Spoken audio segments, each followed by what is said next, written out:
You can replace this text with any text you wish. You can either write in this text box or paste your own text here. Try different languages and voices. Change the speed and the pitch of the voice. You can even tweak the SSML, speech synthesis markup language, to control how the different sections of the text sound. Click on SSML above to give it a try. Enjoy using text-to-speech. You sit up, your back already aching, and stretch your arms in a space that smells faintly of sheep and ash. Outside, the mist clings to the thatched roofs of neighboring huts, and somewhere nearby, a child is already crying. Of course. They always cry this early. Your family's hut is one of many, arranged without symmetry, hugging a muddy path that leads to the fields. There's no such thing as personal space. In fact, your entire household, your parents, siblings, maybe a cousin or two, sleeps in this one dark room. If you're lucky, there's a half wall to keep the goats from stepping on you in the night. If you're really lucky, you didn't roll onto the spot where the family chamber pot lives. Speaking of which, you shuffle toward the door, step outside barefoot onto cold mud, and toss last night's contents onto the compost heap. Ah, the smell of morning. Breakfast? That's generous. You chew a piece of hard bread left over from yesterday's meal. It tastes like flour and wood smoke. It might have been nibbled by a mouse, but hey, extra protein. You sip thin ale because the well water sometimes gives people the kind of stomach cramps that lead to mysterious disappearances and quiet backyard burials. Out in the village, things are waking up. Chickens cluck judgmentally. A neighbor limps by, one boot tied with a bit of rope. You nod to them and they grunt. Small talk isn't really a thing unless it involves weather predictions or manure. Everything aches. You're 26, which is practically middle-aged, and your knees already crunch when you squat. Still, you count yourself lucky. Your cousin died of a tooth infection last spring. Just a tooth. The entire side of his face swelled up until it looked like he was storing apples in his cheek, and then he was gone. You stretch again and glance toward the manor house at the hill's edge. That's where the Lord lives, behind stone walls, probably with actual bread and a floor that doesn't squish. He's the reason you have this land, technically. You don't own it, of course, you hold it, which is just feudal speak for renting it forever while owing him work and part of your harvest. Historians still argue whether peasants were truly tied to the land, or whether they had more freedom to move and negotiate than we once believed. Either way, your life isn't your own. You work the land, and the land decides what kind of day you're going to have. Some say the best mornings were in early spring, when frost still kisses the ground but the sun's finally warm enough to thaw your fingers by noon. Others prefer autumn, when harvest makes the air smell of apples and wet hay. You prefer whichever season doesn't involve your boots filling with icy water. Your hands are already calloused, but you rub some lard into them anyway. Keeps them from cracking wide open. The cows moo impatiently, they want milking. You want socks. Inside, your younger sibling is still curled up near the hearth, drooling into an old sheepskin. You nudge them gently, because it's their turn to gather kindling. They groan and mutter something that's probably a curse. Family love, medieval style. The roof leaks when it rains. You stuffed it with straw last week, but straw's no match for English drizzle. A few pots catch the drip. If you're clever, you keep that water for laundry. If you're sleepy, you step in it and yelp loud enough to wake the chickens. You open the wooden shutter, no glass, of course, and let in the gray light. Outside, someone's pig is in your tiny yard again. The pig looks at you with the smug face of an animal who knows you won't catch it today. You throw a shoe anyway. It doesn't help, your shirt smells like the inside of a turnip sack. Which makes sense, since it was a turnip sack. Reused, reshaped, and probably passed down through 3 older brothers. Clothes aren't fashion statements, they're stitched together hope. You tie a bit of cloth around your waist, slip on your second boot, and head for the fields.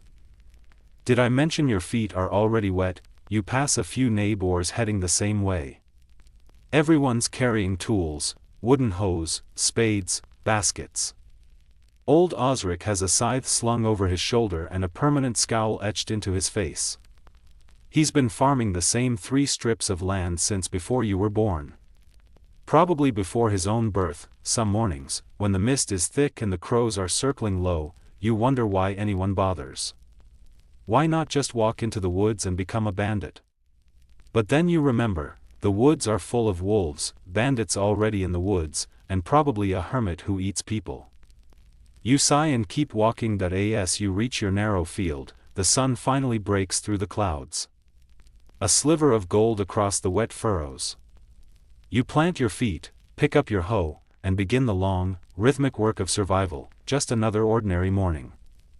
Your stomach makes that hollow gurgling noise again. It's not hunger exactly, more like low-level disappointment. You know what's coming. You always know. Because breakfast, lunch, and dinner are all some variation of the same 3 things: coarse bread, watery gruel, and if the season's right, a suspiciously soft turnip. Today's breakfast was more of a suggestion than a meal. Now, standing in the muddy field, your muscles warming with the slow, dull rhythm of hoeing soil, your mind drifts toward food like it always does by mid-morning. You pause to dig out a bit of moss that's colonized the edge of your furrow. Across the field, someone yells at their ox. The ox does not care. You sigh, wipe your forehead with a sleeve that smells like old barley, and let your thoughts wander to what's waiting back at the hut.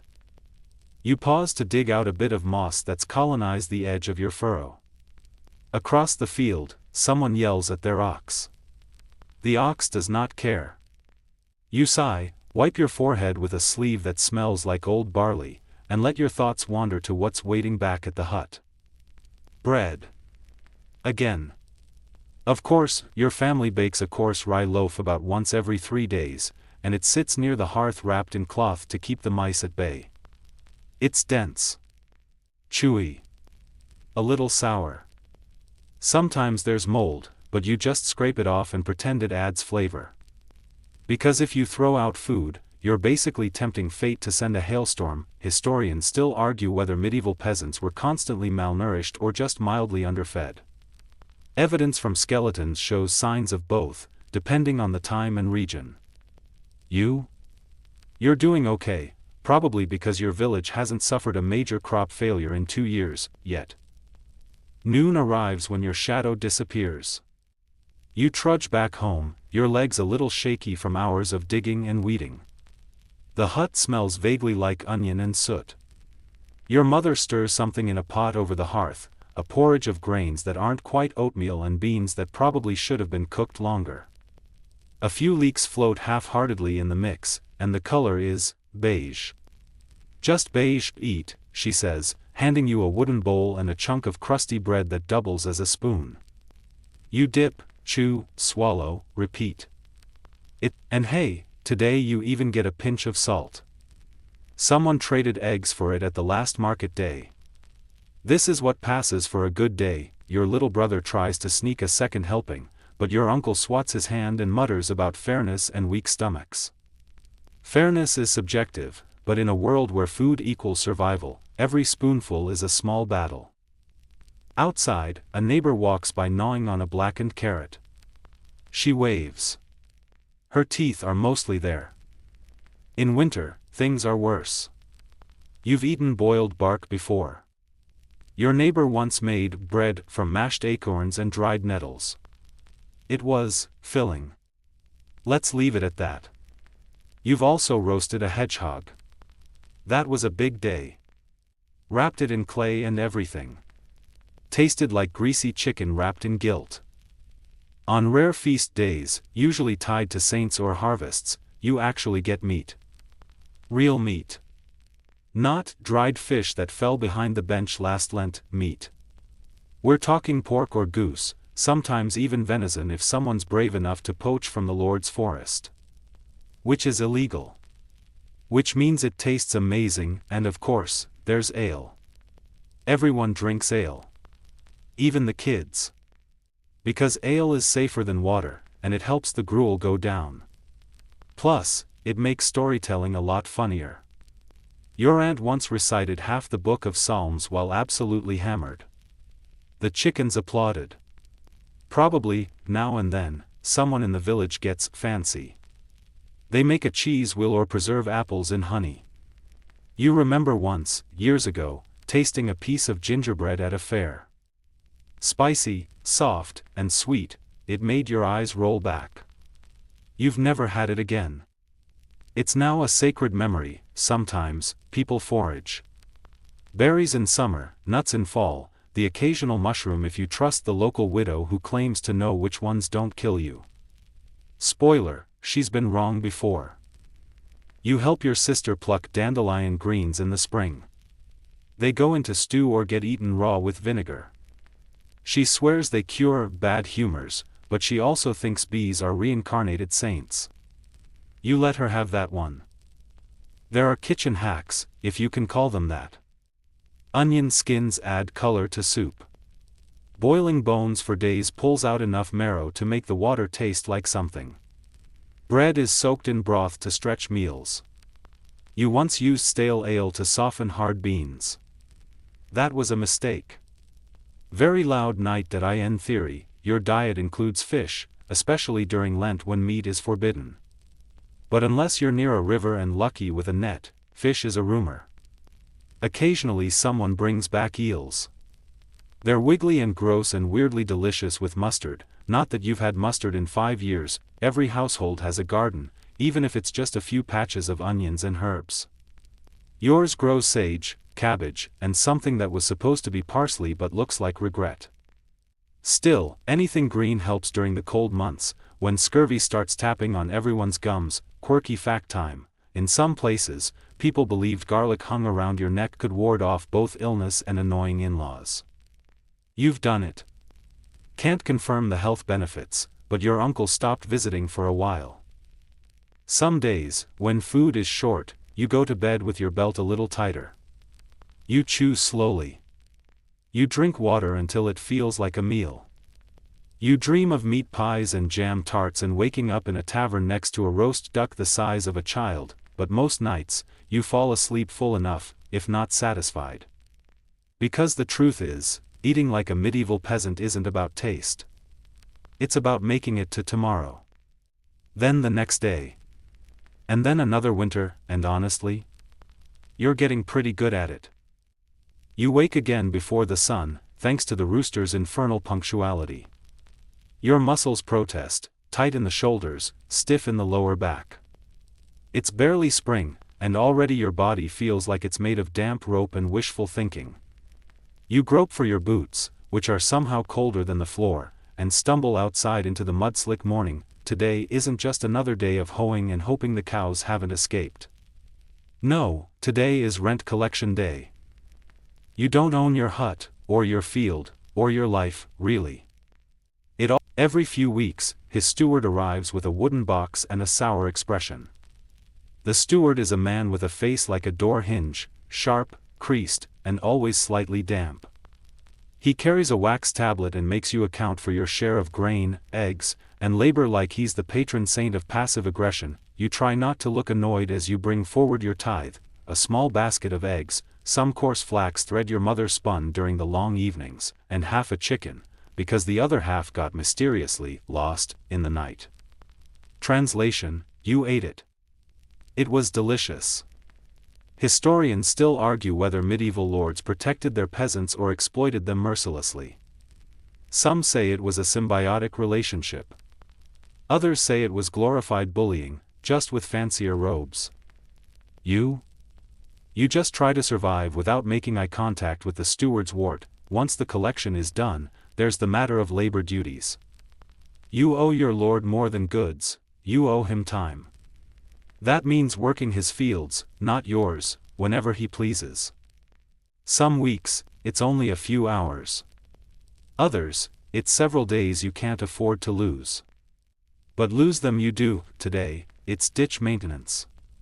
Again, the manor's drainage ditch winds through the fields like a lazy river of disappointment. It's supposed to help with irrigation and flooding, but mostly it's where frogs go to die and where your cousin dropped his only knife last summer. It hasn't been seen since you joined the others at the ditch with a shovel that's seen better centuries.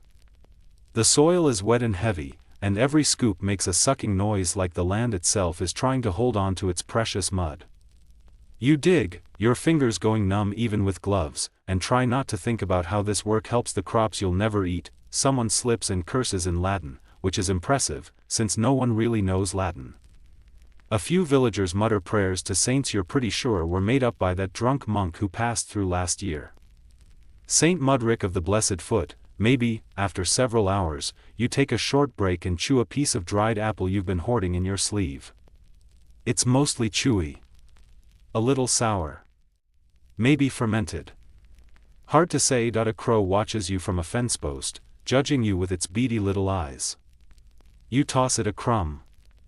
It blinks like you've insulted its mother. Lunch is brought out by someone's eldest daughter, several rough loaves, some salty cheese, and a small keg of ale to share. Everyone sits on the edge of the ditch, boots dangling over the side like it's a cheerful canal cruise. You eat in silence, too tired for banter. One man begins recounting a tale about how his grandfather tricked a tax collector by hiding his pigs in a cave. The story ends with a broken leg, a very angry pig, and an ill-timed sneeze. No one laughs, exactly, but there are a few amused exhales. You take another bite of your bread and think, not for the first time, about leaving. Some people do. They vanish in the night, fleeing to cities or far-off lands with the hope of something better. Maybe they become monks, or mercenaries, or beggars outside cathedral gates. Maybe they survive. Maybe they end up as plague cautionary tales. But you? You've got your patch of land. Your family. Your weird but loyal goat. And your hands, which still work. For now, there are taxes beyond just goods and labor. There's the marchet, a fee your family pays when a daughter marries. The Harriet, paid when a relative dies and their best animal is seized by the Lord. There's even a tax for using the Lord's mill, the Lord's oven, the Lord's winepress, basically anything more complex than a stick and a wish. Quirky fact, in some places, peasants would get creative to dodge these fees. One village, legend says, built a secret mill in the woods and disguised it as a chapel. You've seen a squirrelier scam, but still, 10 out of 10 for effort. By mid-afternoon, you're back in your own field, weeding with the careful desperation of someone who knows a bad harvest means no bread come January. The sun has finally warmed the ground. Birds chirp. Your back screams. You find a worm and flick it aside. You apologize quietly, just in case it's a reincarnated monk. Life under the Lord is constant negotiation. He owns the land. You live on it. He sets the rules. You bend them when no one's looking. He takes your grain. You squirrel away extra beneath the floorboards and hope the steward doesn't sniff it out. And yet, despite all that, there's a strange, stubborn rhythm to it all. An understanding that your life, while small, is connected to something larger, fields that stretch beyond the hills, seasons that roll like tides, generations that survive not through rebellion, but through patience. You drag yourself back home at dusk, your tunic stained, your legs trembling. Your sister hands you a bowl of soup that's mostly broth and optimism. You sip it slowly. You don't complain, because tomorrow, there'll be more digging. More bending. More rules, and you'll do it, because this land may not be yours, but it still feeds you. The rain starts sometime around midnight, and by dawn, everything is damp. The roof leaks in 2 places. You know this because you wake to the soft, rhythmic plip of water hitting your forehead.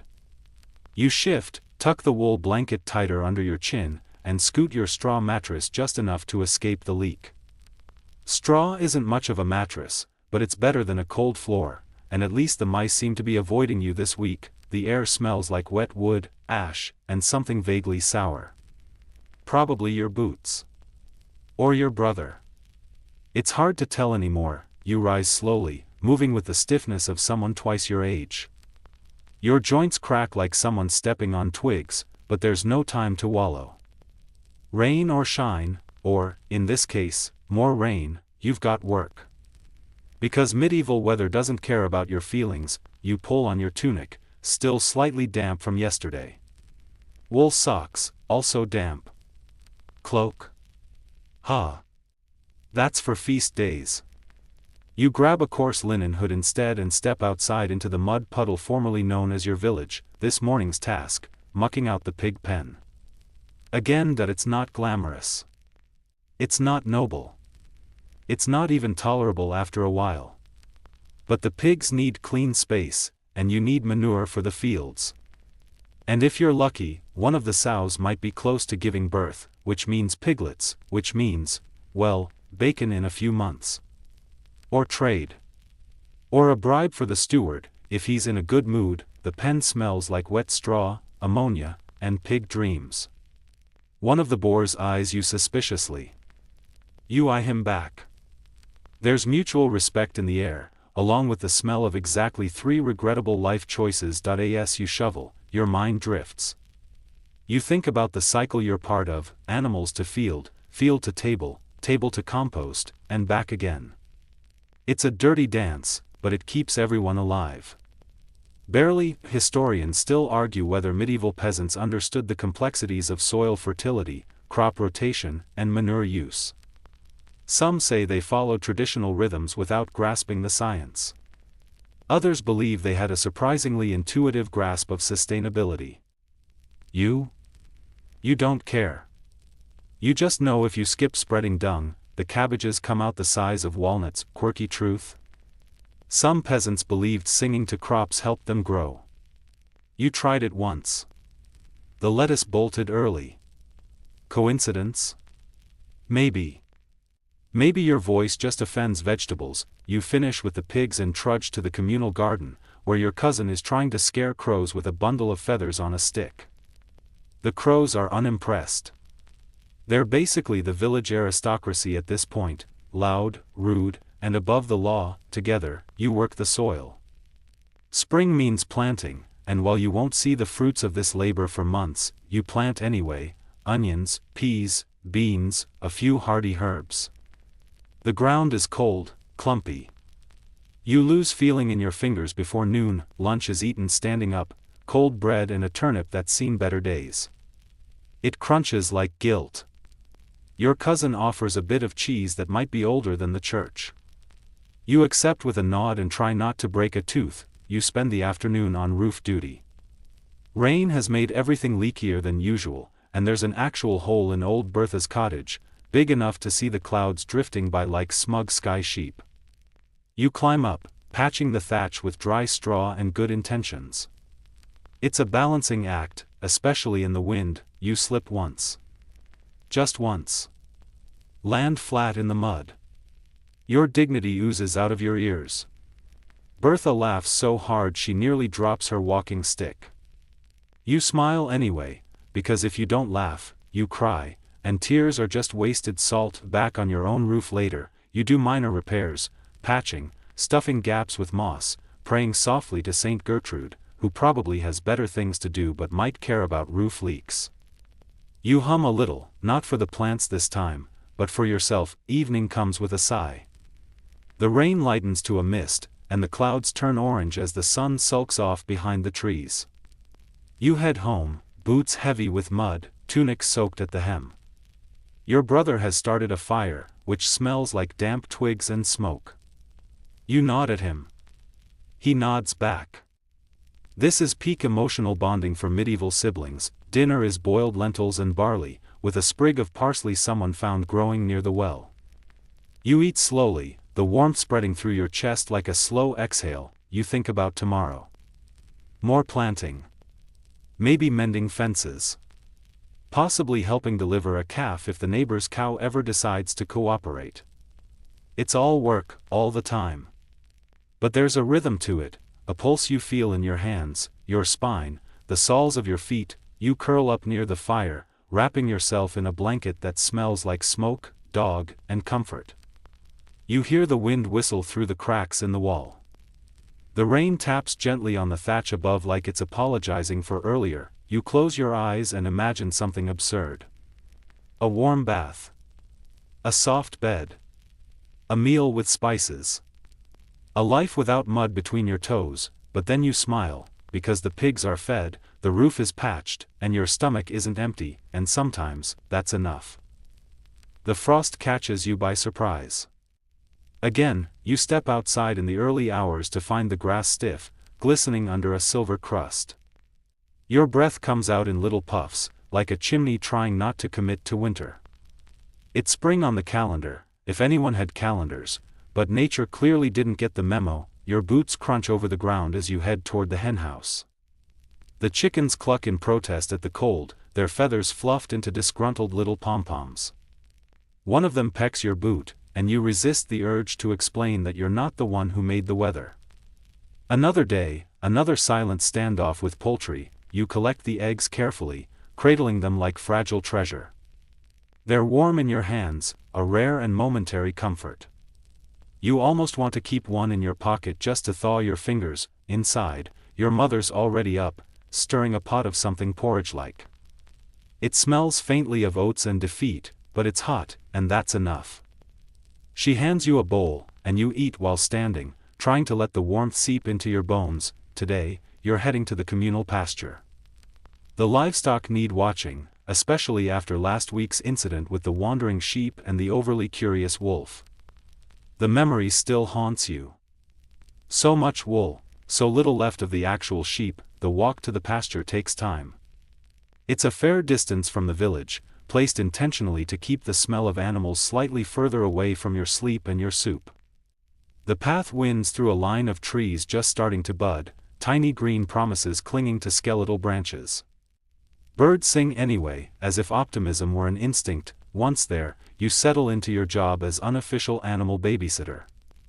Cows munch with indifference. Goats try to escape. Again. A pig follows you around like it suspects you know where the snacks are. You don't. Not anymore. You sit on a flat rock and begin your daily routine, watching the clouds, counting the livestock, swatting at gnats, and wondering if medieval goats are actually smarter than people. The goat tied to your ankle is currently chewing through its lead, so, yes. Probably, historians still argue whether communal grazing systems were efficient or chaotic. Some believe shared pastures created strong community bonds and efficient land use. Others say they led to disputes, overgrazing, and passive-aggressive arguments that lasted generations. You've seen both. Yesterday, two villagers nearly came to blows over a missing lamb that turned out to be hiding behind a particularly round cow. You take a break and snack on a dried fig from your satchel, tough, chewy, weirdly sweet. It was a gift from a traveling tinker last week, in exchange for helping him lift a wagon wheel. The fig tastes faintly of adventure. Or dust. Maybe both. You nod off briefly, only to be awoken by a goat headbutting your shin. It stares at you as if to say, pay attention. You stare back and consider asking it to take over for an hour. The goat declines. Rude. Midday comes with a breeze that almost feels like a kindness. You stretch your legs and look out over the pasture. There's something beautiful about the way the animals spread out across the green, tails swishing, jaws working steadily. It's peaceful, in a way that's both boring and deeply satisfying. Like watching paint dry. If the paint occasionally moved. A group of children runs past on the road nearby, chasing each other with sticks and the boundless energy of people who haven't yet pulled a plow. They shout something about dragons. You let them believe. There might be one, somewhere, in a cave or a pub. You think about food again. You always do. Dinner tonight might be soup with leeks, or if the hunt went well, maybe even some rabbit. That would be a treat. Not enough meat on those bones to matter, but enough to feel like a feast. You scratch your head and consider the strange fact that some medieval folk believed rubbing garlic on your feet could cure illness. That, or drinking wine with crushed pearls. That one's less accessible to you, given your current pearl deficit. You're snapped from your garlic daydream by a strange noise, rustling from the tree line. You stand, squinting. For a moment, your brain whispers bandits, then wild boar, then a very angry tree. It turns out to be old Agnes, who lives in a cottage deeper in the woods and walks like she's arguing with gravity. She waves a crooked stick at you and mutters something about the weather, the goats, and possibly the Pope. You nod politely and offer her a seat on the rock. She declines and continues her walk, muttering all the while. No one's entirely sure if she's wise or just slightly cursed. Either way, no one bothers her. By afternoon, clouds gather again, big, lazy ones that look like they're up to something. You gather the animals with a few sharp whistles and some strategic stick waving. The goats resist, naturally, but eventually everyone's back on the path, clomping toward home. On the way back, you stop to admire the new shoots in the hedgerows. Young nettles, some herbs. You pluck a few, free food, if you know where to look. Just don't touch your eyes afterward. That lesson was learned the hard way. You reach the village just before the first raindrops fall. The animals are returned to their pens, the hay is distributed, and you wash your hands in the barrel out back, grimacing at the cold water. Inside, your family gathers. Your sister is carding wool, your father sharpening a knife, your mother ladling stew into mismatched bowls. You sit by the fire, tuck your legs under yourself, and let the warmth soak in. Dinner is simple, but hearty, lentils again, with a splash of broth and a crumble of goat cheese. You eat slowly, listening to the fire pop and someone's quiet humming. You recognize the tune. Your grandmother used to sing it when mending clothes. It makes your chest ache in that way memories do when they sneak up on you. Later, you roll into bed, damp tunic swapped for a dry one, wool blanket wrapped tight. The wind has picked up. It howls against the house, rattling the shutters like a ghost demanding attention. You ignore it, because you're tired. And warm. And the animals are fed, the roof held, and the stew was actually pretty good. And tomorrow? Tomorrow there will be more of everything, but for now, there is rest. The church bell rings long before the sun breaks the horizon. You wake to the hollow sound echoing through the mist, cutting across the village like a slow ripple in water. It's not a feast day. It's not a market day. That leaves one possibility: someone died. You sit up slowly, blinking against the gloom. Your blanket smells of smoke and sweat. You pull on yesterday's tunic, still creased, still slightly damp, and step out into the cold. Other villagers are doing the same. Silent figures emerge from crooked doors, cloaked in linen and wool, like sleepwalkers summoned by something older than habit. You spot your cousin Thomas, who shrugs when he sees your questioning glance. No one knows yet. You follow the others toward the church, feet crunching over frosted earth. It's quiet. Too quiet for a medieval village, where chickens usually gossip loudly and dogs announce their discontent with everything. Today, even the birds seem to be holding their breath. At the churchyard, Father Edric stands at the gate, his hands folded, his face set in that somber expression priests all seem to master. He doesn't say who it was. Just nods you all inside. The church is drafty, the stone cold, the benches harder than remorse. As the service begins, you learn that it was little Wolfston, the thatcher's boy. Just 8 years old, cheerful, always sticky, always asking questions no one had time to answer. They say it was the fever. The one that's been creeping in again. The one people whisper about over boiling pots and behind closed shutters. Historians still argue whether medieval communities fully understood how disease spread. Some say peasants accepted sickness as divine punishment or fate, others argue that folk knowledge about cleanliness, herbs, and quarantine was more advanced than nobles like to admit. Either way, you wash your hands more now. Everyone does. You bow your head during the prayers. The Latin washes over you, words you don't understand, but you know the rhythm. You've heard this cadence for every funeral, every Sunday, every baptism. It's as much a part of life as bread and blisters. After the service, the villagers drift out, quiet as smoke. The grave is shallow, dug quickly, without ceremony. There's a handful of flowers, a woven toy left beside the stone. You stay for a moment, then turn away. There's work to do. Even now, back at home, the mood is subdued.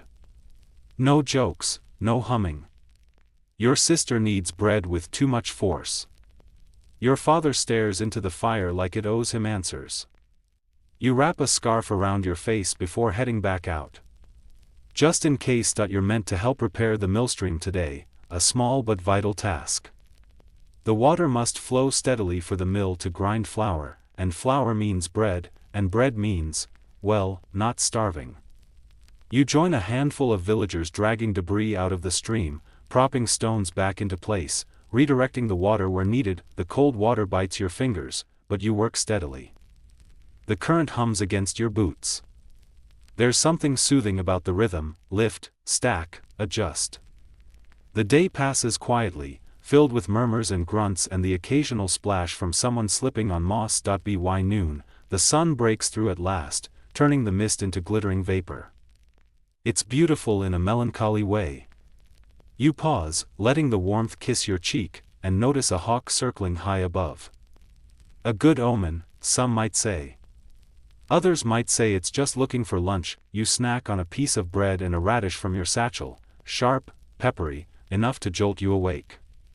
A nearby boy starts whittling a stick into what might eventually become a spoon or a very aggressive fish. You approve. Making things is how you survive here, not just tools, but toys, distractions, small comforts. Quirky fact: some medieval folk wore charms made of wolf teeth or beetle shells to ward off disease. Others believed you could cure illness by sleeping with a Bible under your pillow, though that required both a Bible and a pillow, neither of which you own. By late afternoon, your fingers are numb, but the stream flows again. You watch it ripple past, thinking of the grain it will help grind, the bread it will become, the mouths it will feed. Everything is connected here, stitched together with mud and faith and necessity. You return home to the smell of baking bread, a comforting smell, thick and warm, like a hug you can eat. Your sister has calmed. The dough rose well. You tear off a hunk and let it steam in your palm before biting in. It's rough, a little sour, but better than most days. That evening, you visit the old widow, Marjorie. She's known for her remedies, potions and poultices, whispered prayers and surprising wisdom. Her cottage smells of dried herbs, smoke, and something suspiciously like cat. She gives you a bundle of dried elderflower and tells you to boil it into tea if the cough comes. You thank her with a nod and slip a few eggs into her basket in return. She tells you stories as she works, about the time a frog got into the church and refused to leave, or how Lord Helworth once got food poisoning and blamed it on a curse. You laugh, just once, and she smiles like you've made her day. You walk home under a bruised sky, pockets full of herbs, head full of thoughts. Death comes often here, too often, and yet life insists on continuing. The bread rises. The water flows. The mill turns. Even laughter sneaks in when it can. As you reach your door, you hear singing, soft, slow, from the cottage next to yours. A lullaby. Someone's holding their baby close tonight, hoping the fever stays away. You close your eyes, lean your head against the doorframe, and listen. For all the hardship, there's still beauty. It's in the bread, the prayers, the way villagers gather around each other when someone falls. You know tomorrow might be hard again. But you'll rise. You'll work. You'll laugh when you can, and when the bell tolls again, because it always will, you'll still be here, breathing. Living, enduring. You wake to shouting, not panicked, just annoyed, that specific kind of irritation only a rooster can cause by escaping its coop and asserting dominance on someone else's roof. You crack open the shutter and peer out. Sure enough, there's old Rickard standing barefoot in the mud, trying to coax a squawking bird down from his thatch with a broom. The rooster's winning. Of course, you pull your tunic over your head and head out, not to help, but because you're supposed to assist at the Lord's domain today. Joy. Nothing like a full day of unfree labor to really remind you where you stand in the grand medieval food chain. The manorial system is the air you breathe. Unseen, all-encompassing, and absolutely unfair. Your village isn't just a community, it's an economic machine, and your lord is the one turning the crank. You're a serf, tied to the land, legally bound to work the domain fields, pay rents, and occasionally provide an extra pig or two, depending on how generous your family's feeling. Spoiler: it's not. Historians still argue whether the average serf was miserable or merely moderately oppressed. Some sources point to communal festivals, small freedoms, and negotiated rights. Others note that trying to leave your manor without permission could get you hunted down like livestock with dreams. Today, you're tasked with helping clear weeds from one of the Lord's barley fields. You and a half-dozen others trudge down the path toward the manor's outer lands, tools slung over shoulders, lunch tied in cloth bundles. You greet everyone with nods. No one is particularly chatty. This isn't volunteer work. After all, the field stretches wide, golden green under the early sun, and you get to it. Pull, toss, shift, repeat. The weeds resist, nature's little rebellion against neat rows and human order. Dirt packs under your fingernails, your knees ache, and your back develops opinions about labor that it expresses with sharp little jabs. A swallow flies low over the crops. That's good luck, someone says. Or bad luck, depending on who you ask. Medieval superstition is a buffet of contradictory warnings. While you work, you overhear murmurs, talk of taxes, of new tithes, of the steward's unexpected visit last week. Someone says he counted the chickens twice, which everyone agrees is suspicious. Counting livestock always precedes something unpleasant. There's a moment of distraction when young Alan, a boy who clearly skipped breakfast, tries to eat a raw turnip he found half buried in the soil. The resulting expression makes everyone laugh, even the steward overseeing the labor. Barely. You smile despite yourself. Humor is currency, and today, that joke might last you till sundown. Lunch is a quiet affair: rough bread, a lump of cheese, maybe a piece of dried apple if you're lucky. You sit on a low rock, squinting at the horizon, chewing slowly to make it last. The steward walks by, making a show of inspecting the work. He offers no thanks, of course. Just a grunt and a sniff. You glance at the manor house in the distance. Stone, timber, stained glass in places, almost grotesquely fancy compared to your mud brick home. There's a garden, a dovecot, even a small fish pond. They say the Lord's daughter once owned a lapdog that wore a velvet collar. You can't even get a chicken to stay on the ground. By mid-afternoon, your muscles are threatening open rebellion. You work slower, trying not to look at the sun's position. One of the women near you hums as she works, a low tune that matches the rhythm of her motions. It's oddly comforting, like a lullaby for weeds. Quirky fact of the day: some lords use trained falcons to patrol fields and scare away pests. A feathered enforcer with a literal killer instinct. You imagine one now, swooping low over your head, shrieking at a squirrel with questionable intentions. Eventually, the steward calls an end to the labor. You stretch, feeling like a medieval pretzel, and head back home. The walk is quiet, everyone too tired to complain.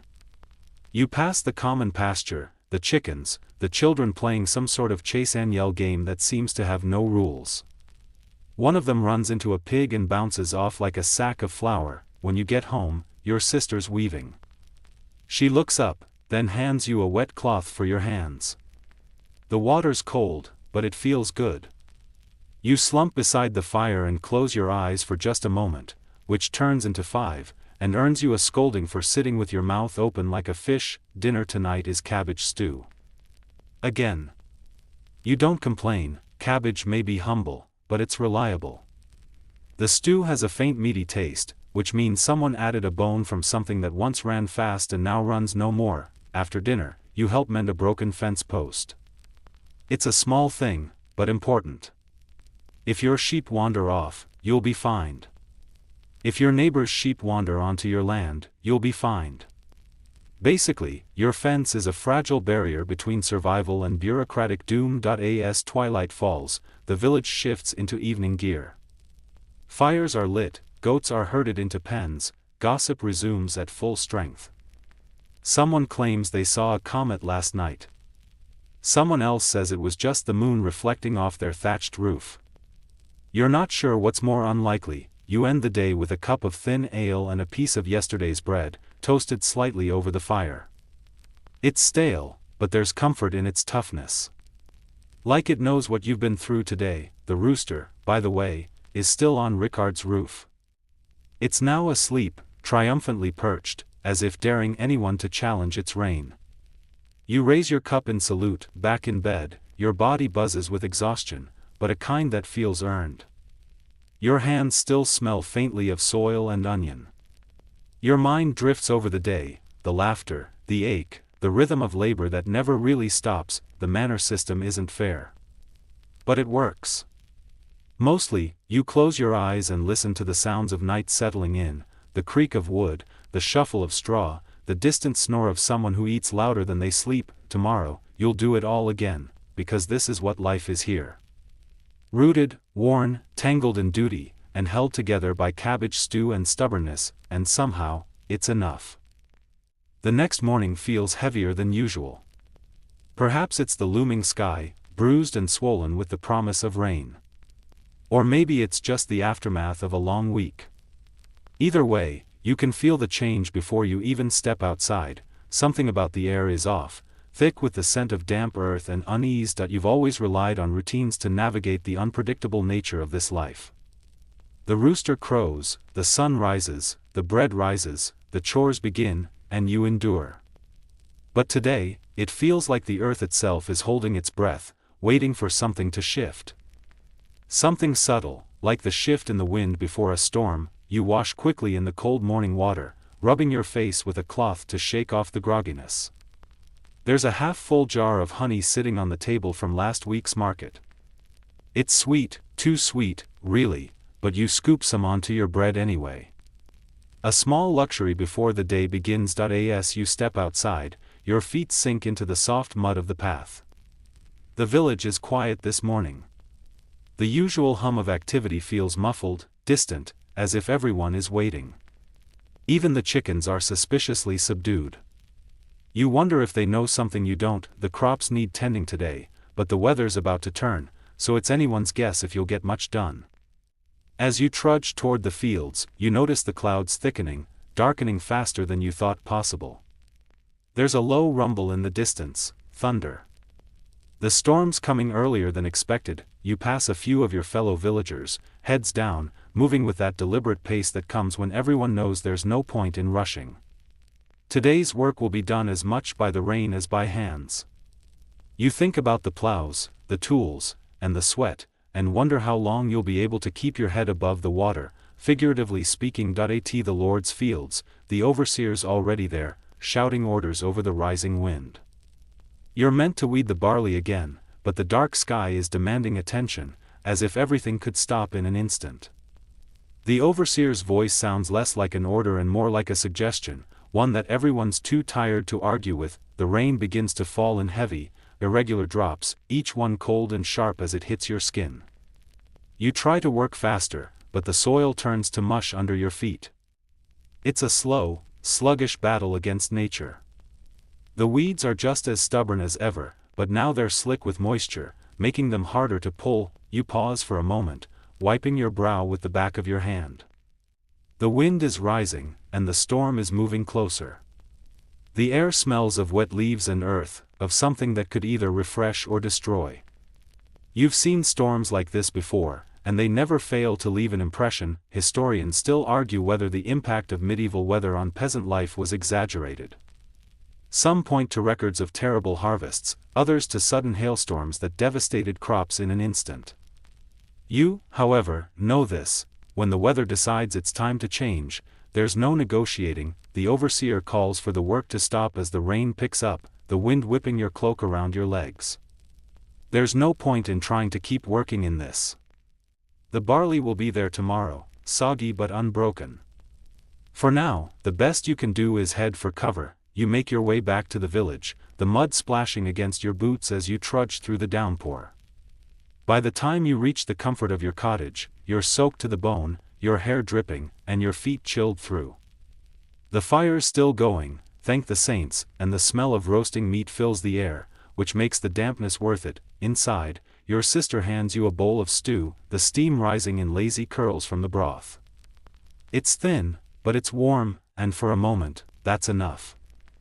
You sit by the fire, the heat pulling the cold from your bones, and watch the rain streak down the window, as if the world is washing itself clean. The storm rages for hours, a furious, relentless downpour that drowns the village in sound.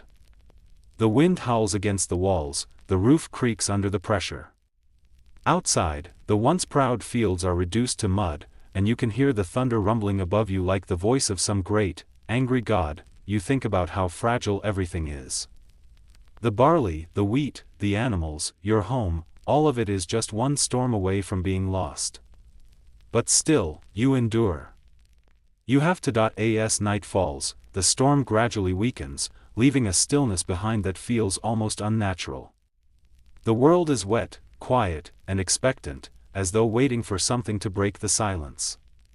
You find yourself sitting near the hearth, staring into the fire, the crackling embers your only company. Your sister starts humming again, a low, familiar tune.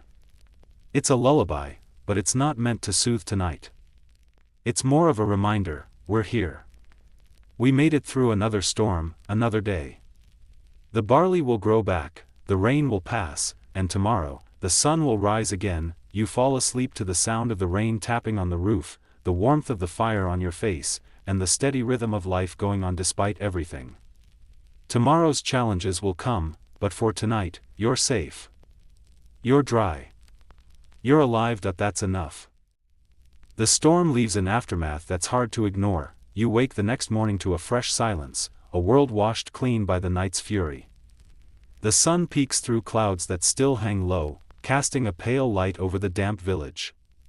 There's a sense of stillness, almost reverence, as if the earth itself is taking a moment to breathe. The air is thick with moisture, and the ground squelches beneath your feet as you step outside.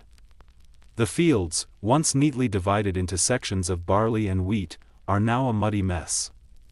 The storm has churned the soil, turning it into a slippery mire, with scattered debris from broken branches and uprooted plants. The storm didn't just leave its mark in water, it rearranged the entire landscape. You stop for a moment to take it all in, the chaos of nature laid bare in front of you. It's almost a relief. After all, life here is always a struggle against something, whether it's the weather, the Lord's demands, or the constant cycle of work. And for once, the chaos is something you can't control, something you can't be blamed for. The storm is an equalizer. Your first task of the day is simple but essential: checking the damage. The rain, while much needed, has disrupted more than just the fields. The village's roads are in disrepair, with ditches overrun and puddles that could swallow a calf. You pull on your boots and grab a shovel, your mind set on the task. Someone has to fix it, and it might as well be you. As you make your way to the village square, you see a few others already at work, trying to clear the pathways, drag out fallen branches, and gather what can be salvaged. The road leading to the manor's gates is completely flooded, and a few of the market stalls are half drowned, their goods turning to mush in the thick, cold water. It's a busy day, and you won't have time to think much about the storm's toll. You'll work, as always, because there's no other option.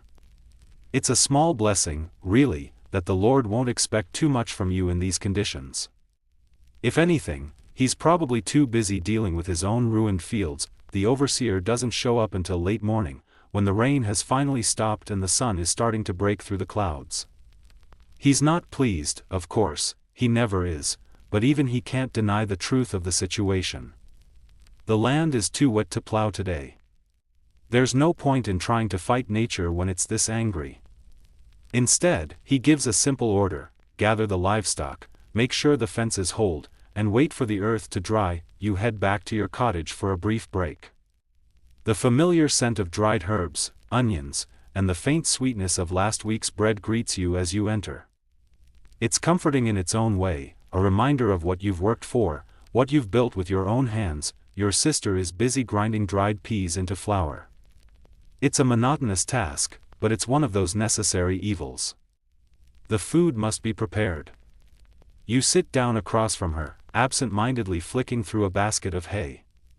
Silence hangs in the air between you two, but there's a warmth in the moment, a mutual understanding that this is what you do. You endure. You survive. In the afternoon, you make your way to the sheepfold, checking to make sure the fence is still intact. Thankfully, the storm didn't take the whole thing down, though a few of the posts have leaned dangerously close to the ground. You spend a good while reinforcing them, ensuring the sheep can't wander into the fields just yet. It's a steady kind of labor, this quiet care for the land and animals that make up your survival. You're not just maintaining a farm or a household, you're keeping a balance, a fragile system that could easily collapse if you stopped for even a moment. As evening settles in, you gather with your family by the fire. The house is warm, the bread is rising, and for the first time in a while, you let yourself relax. The weight of the day doesn't seem quite so heavy now that it's over. You smile to yourself, knowing that the worst is behind you. The storm has passed, but even as you relax, you're already thinking about tomorrow. There's always something more to do, something else to fix, something else to harvest. The cycle never stops, and that's the way of it, really. You're caught in a rhythm as old as the land itself. Rain comes, it goes. Work comes, it goes. Life comes, it goes. You endure it all, one step at a time, one task at a time, because it's the only way forward. The fire crackles in the hearth, and your sister hums softly as she kneads the dough. The smell of baking bread fills the room, wrapping you in its warmth. You let your eyes close for just a moment, savoring the peace before the inevitable rush of tomorrow arrives. For tonight, at least, you are safe. For tonight, at least, you have everything you need, and that's enough.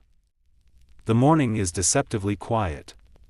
It's not that you expect anything different, but after a storm like yesterday's, it feels as though the earth itself is still recovering, holding its breath before it asks anything more of you. The sun is trying to push through the clouds, but it's still uncertain, its light pale and weak. It's one of those mornings where you can't decide whether to be thankful for the sunlight or to brace yourself for more rain. But for now, the wet ground glistens with the light, and the air is cool, just the right temperature to let you breathe deeply without feeling the bite of the cold. You walk slowly through the village, the same familiar path you've walked 1,000 times before. The muddy roads squish underfoot, but they seem to be drying faster today, the soft earth absorbing the rain from the night before. The sound of birds chirping, the distant clink of tools as your neighbors go about their tasks, everything seems quieter this morning, as if the village itself is moving in slow motion. You pass a few familiar faces as you make your way to the fields, each of them pausing for just a moment to glance up at the sky before returning to their work.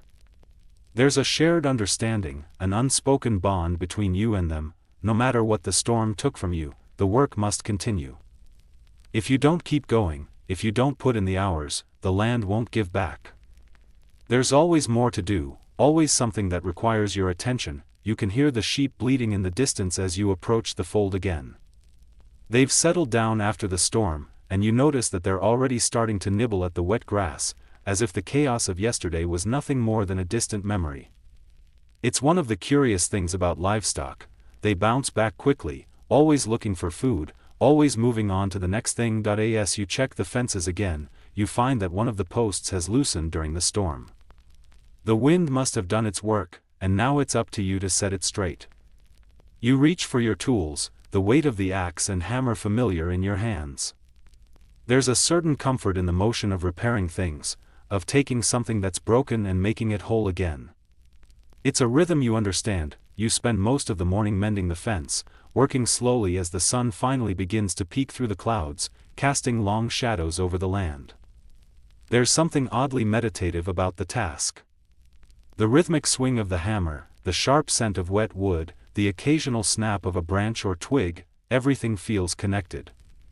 It's like you're part of something larger, something that's been going on for centuries, even millennia. The land has been here long before you, and it will be here long after. Historians still argue over whether medieval peasants truly understood the long-term cycles of their work. Some claim that their understanding of nature was deeply rooted, that they could read the land and predict what was to come. Others believe that the constant struggles of daily life left little room for reflection. Survival, not understanding, was the priority. But you know this for sure, the land is a teacher, and you've learned its lessons through hard, physical work. You can read the soil, the wind, the clouds, and you can feel when something is off. By midday, you've finished the repairs, and the sheep are safe once more. You take a moment to stand back and look over your work.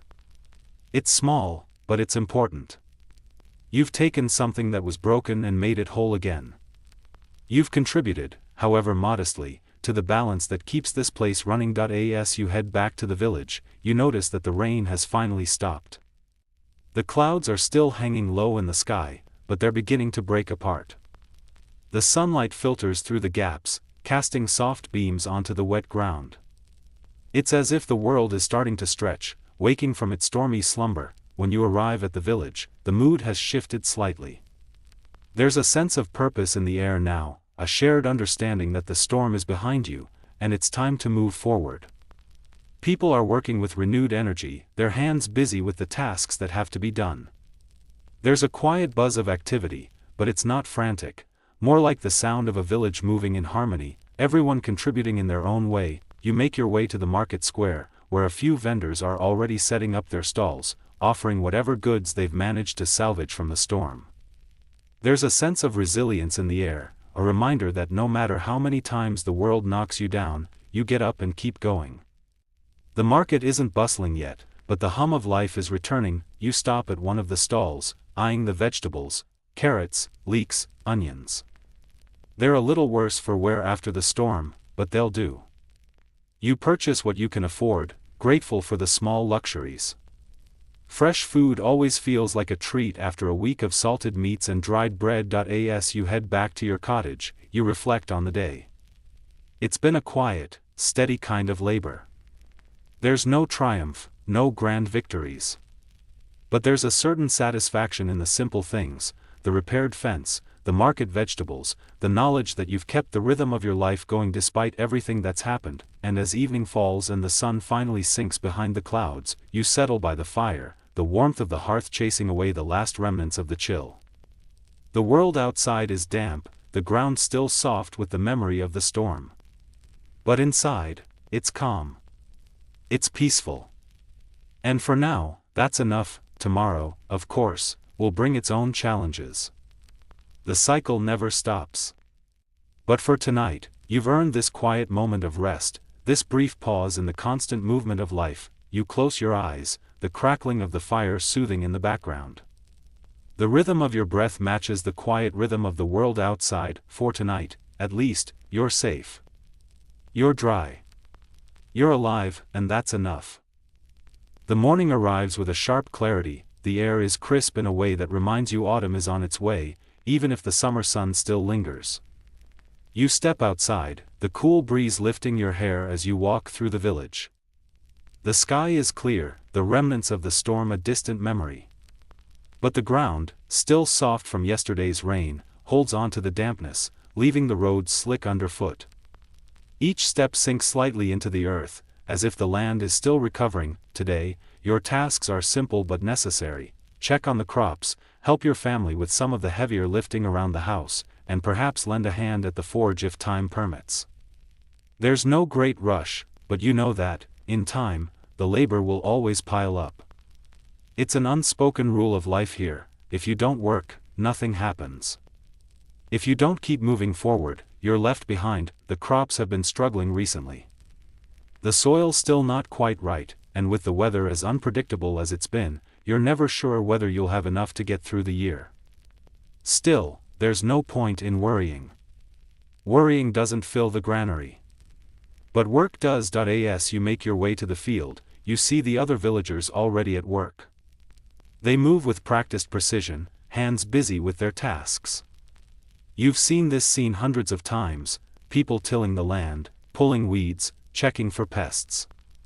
It's the same rhythm, day in and day out. And yet, there's something beautiful about it, the shared understanding that this work keeps you alive, keeps the village thriving. It's not glamorous work, but it's vital. It's the reason you're all here, making it through the seasons. You stop to talk to a few of the farmers along the way. Old Hilda, her back bent from years of hard work, is already bent over her rows of peas. She's moving slowly but steadily, her fingers deftly pulling weeds from the roots. When she sees you, she offers a slow smile, a nod of greeting. She doesn't speak much, too worn down by time, but there's a wisdom in her silence, a quiet acknowledgement that the land, though harsh, is her companion. As you pass, you notice a new face in the field. It's a younger man, maybe in his early 20s, wearing a rough-spun tunic and a nervous expression. You don't recognize him at first, but he's clearly part of the village now, likely taken in by one of the families.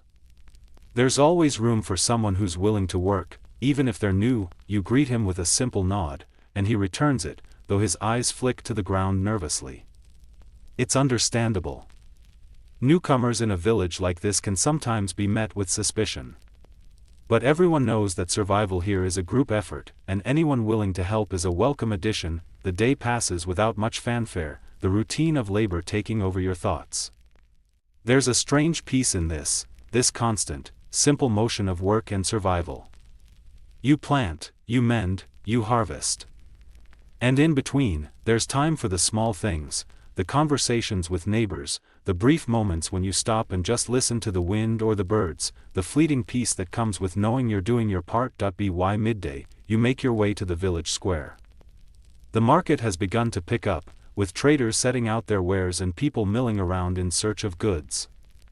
It's nothing extravagant, just the simple exchange of goods, vegetables, meat, wool, and the occasional item of clothing or pottery. The market is a reminder of how the community supports itself, how the rhythm of work extends beyond just the land. You pause by a stall selling bread, the warm scent wafting up to greet you. The bread here is always the same, dense, hearty, the kind of bread that fills your stomach and keeps you going through the day. It's not fancy, but it's reliable. And in a world where nothing is certain, reliability is a rare comfort. You buy a loaf, and as you continue on your way, you find yourself wondering about the newcomers, about the ones who've just arrived or the ones who've been here only a few seasons. You've learned the ways of the land by sheer necessity. You know what to expect, how to prepare, how to survive. But for those who haven't, it must be an entirely different experience. For them, the land is something foreign, something to be understood. It's hard, at first, to learn the language of the earth. There's a debate among historians about whether the new peasants in medieval villages struggled more or less than their predecessors. Some argue that they had a harder time, that the lack of experience with the land left them vulnerable to failure.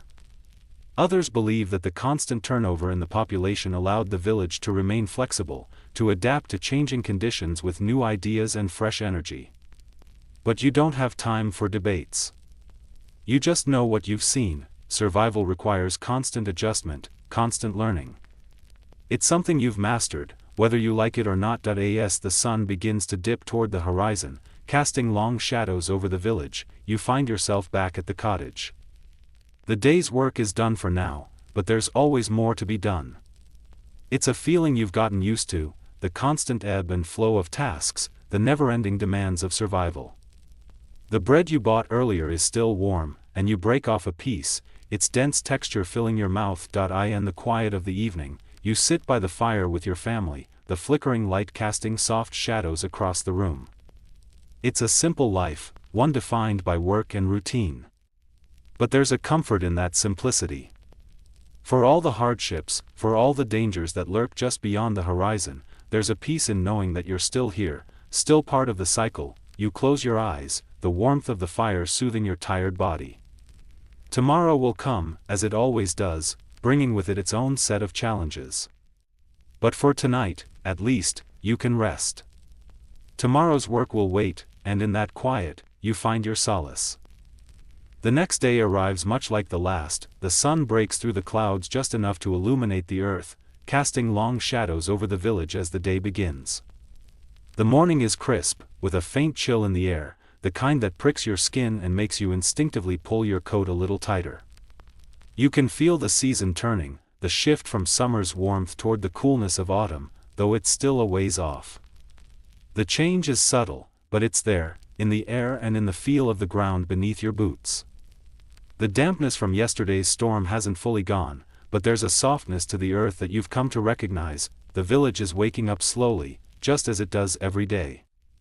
The smoke from hearths rises into the sky in thin, curling streams, and the first of the roosters crow as the rest of the chickens begin to stir. You hear the murmurs of voices, your neighbors, already busy with their own tasks. Some are walking to the fields, others to the market, while a few sit outside their cottages, sipping from clay mugs as the morning sun touches their faces. You stretch and set off toward the fields, the familiar path worn into the dirt by countless footsteps. The rhythm of your work is already calling to you, a pull that feels like it's woven into the very fabric of the land. The crops need attention, and the weeds that have popped up in the last few days need to be cleared. Even in a village like this, where everything feels simple, there's always something to do, always something that requires your hand and your care. The soil feels rich beneath your fingertips, still moist from the rain, and the scent of fresh earth fills the air as you pull the weeds. It's an odd thing, this connection you feel to the land. You can almost sense its moods, when it's too dry, when it's too wet, when it's ready to give, and when it needs more time. Some might call it superstition, others might say it's experience. But for you, it's instinct, something you've learned over years of work, something you can't quite explain. The land doesn't speak in words, but it speaks to you. You look up from your task and spot the same young man from yesterday. His face is more relaxed today, his movements more fluid as he works beside the others in the field. He seems to be fitting in, and that's good. Newcomers are always a little unsure at first, especially in a place like this, where trust is earned by the day's work rather than by promises. But if he keeps at it, if he proves himself in the fields, he'll be accepted. It's how things work here, how things always have. As you work, you can't help but think about the newcomers. They're a reminder that things are never static, that nothing stays the same. Even in a small village like this, people come and go, bringing with them new ideas, new ways of doing things. The older villagers, those who've lived here all their lives, don't always understand the changes, and yet they adapt. It's a survival mechanism, really. The world changes, and so do you, whether you like it or not. It's funny how people often think of the past as being more stable, more predictable. Historians often paint a picture of medieval life as one of fixed roles and unchanging traditions. But the reality, the lived experience, is far different. The rhythm of work, the patterns of the seasons, were all unpredictable. The harvest could fail, the Lord could raise the taxes, disease could wipe out whole families. And yet, there was always another season to look forward to, always another task to complete. There was a kind of certainty in the chaos, a knowing that no matter what, there was always something to do, something to focus on. By midday, the work is steady. The sun is now higher in the sky, warming your back, and you've already made a noticeable dent in the field. The young man, who you now know is called Edgar, is working alongside you, silently pulling weeds and checking the crops. You don't need to say much, there's a quiet understanding between you, an unspoken bond of labor.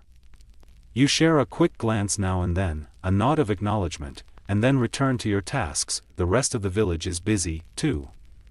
The blacksmith is hammering away at his forge, sending sparks flying into the air. The baker's wife is delivering freshly baked loaves to the market, where the stalls are beginning to fill with goods. You notice the familiar faces as you move through the square on your way to buy a quick lunch, a huddle of children running past, laughing and yelling, carrying bundles of sticks or baskets of eggs. But even in the bustle, there's an underlying tension. You can feel it in the air, just beneath the surface. It's not obvious, but it's there, in the way people glance nervously toward the village center, in the way the blacksmith hammers a little harder, a little faster. It's a tension that builds slowly, like the tension before a storm.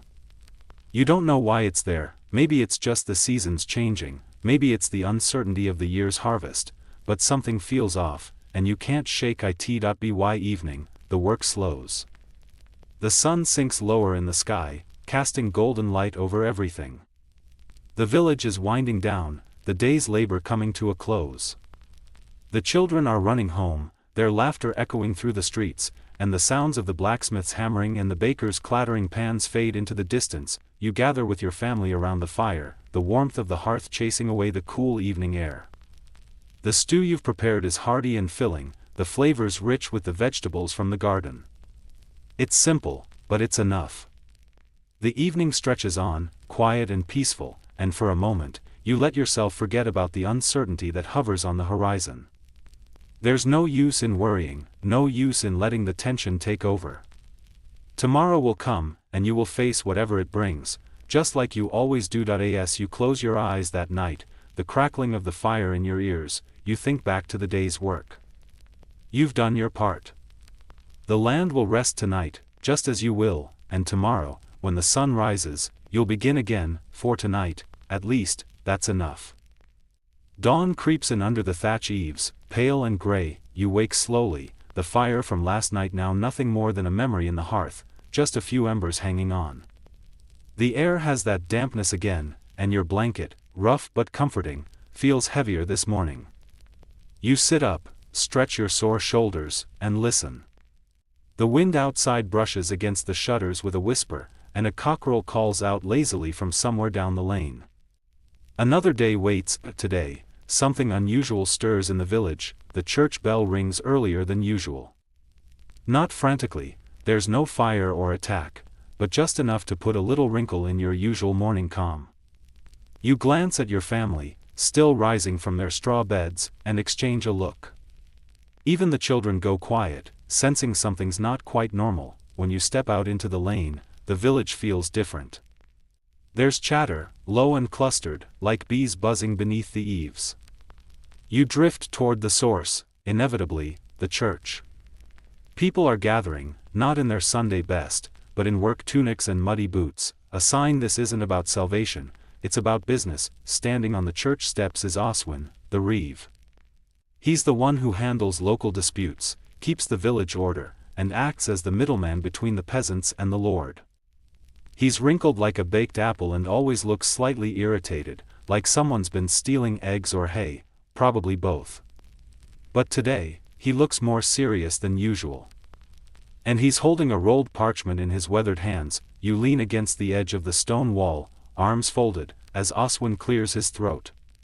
He begins to read, voice flat, eyes scanning the crowd like he's expecting a fight. Turns out, your lord, who owns this land and technically owns you, too, is increasing his demand for dues.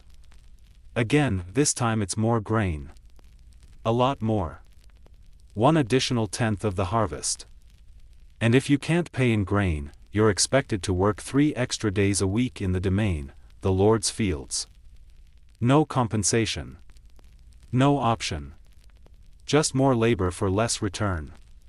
Oswin says it like he's reading a list of weather predictions, but the villagers don't take it lightly. The murmurs around you start to rise, grumbles, clenched jaws, some low curses that, thankfully, don't wake any nearby saints.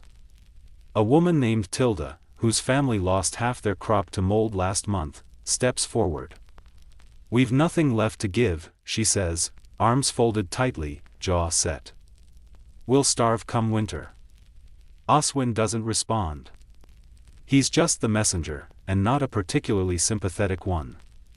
He simply tucks the scroll back into his tunic and steps down, vanishing into the crowd like smoke through a crack in the wall. You don't say anything, there's not much to say.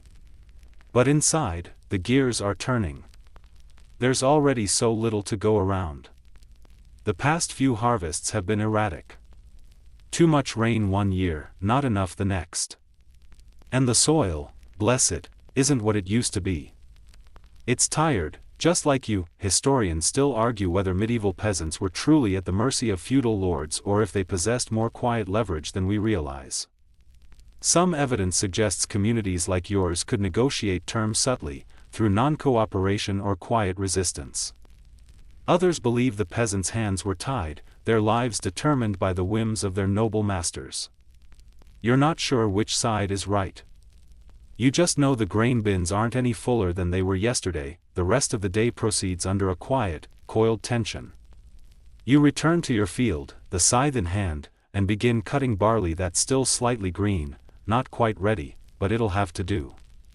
You're not the only one harvesting early. Across the lanes, you see others doing the same, muttering to themselves, hacking at the stalks like the grain itself has betrayed them. Later, you stop by the village edge, where the forest meets the tilled land. There's a narrow footpath leading into the woods, one you know well. It's not strictly allowed, but sometimes, when things get tight, the village folk wander in for mushrooms, nuts, the occasional snare. The Lord would call it poaching. You call it dinner. Today you find a handful of hazelnuts, a cluster of wild garlic, and, lucky you, 2 fat mushrooms growing near the base of an oak. As you crouch to collect them, you hear rustling nearby and look up to see Edgar, the new lad from the field, doing the same. He's got a rabbit slung over his shoulder. You raise an eyebrow. He shrugs. Just luck, he says, but you know he's been watching the woods longer than he lets on. You both return to the village by dusk, sacks heavier and spirits lighter. The tension hasn't left, but there's a subtle shift, a quiet rebellion. It's not about torches or pitchforks. It's about surviving just one more day. That evening, as you sit by the fire, the conversation in your cottage turns to what everyone's thinking: how much longer can this go on? The taxes keep rising. The fields give less each year. And now, with winter approaching, food is already tight. You remember your father's words from years ago: they can't take what we don't have, lad. But they'll try. There's a strange comfort in that. It means you're not imagining things. The weight you feel isn't new. It's inherited. Passed down like your name and your work-worn boots. You help your children settle in for the night, tucking them under layers of wool and linen, your hand lingering on their small, sleeping forms. They don't understand the burdens you carry yet, but they will. One day, they'll take on this life, and you'll be the one bent like old Hilda in the field, watching, guiding, fading into the background. Before you settle into bed yourself, you step outside for a breath of cool air. The moon hangs low, shrouded slightly in haze. The village is quiet. But you know beneath that silence lies 1,000 thoughts, 1,000 worries, woven into every soul like threads in a worn cloak. You close the door softly behind you, the night wrapping itself around your shoulders. Tomorrow, you'll rise early. You'll give more than you have. And somehow, you'll keep going, because that's what peasants do. You dream restlessly, and when you wake, it's still dark, the kind of blackness that sits heavy on your eyes and makes you wonder if morning will ever come. But the fire's gone cold, and the birds, those feathered, overly ambitious timekeepers, have already begun their faint chirping in the thatch above your ceiling. So, you swing your legs out from under the blanket, feet hitting the cold, earthen floor, and prepare for another round with the day. You don't even feel hungry anymore, which is worrying in its own way. Your body's adjusting, adapting to too little food and too much work. You dress in layers, pulling your tunic tight against your thin frame. The wool's itchy, but it keeps the damp away, and that's all that matters. Outside, the village is wrapped in gray mist, clinging to every rooftop, every hedge, as though even the air wants to stay in bed. Today, the village faces another unpleasant task: the corvée. That's the extra labor owed to your lord, a gift of time and energy demanded a few times each year, usually at the worst possible moment.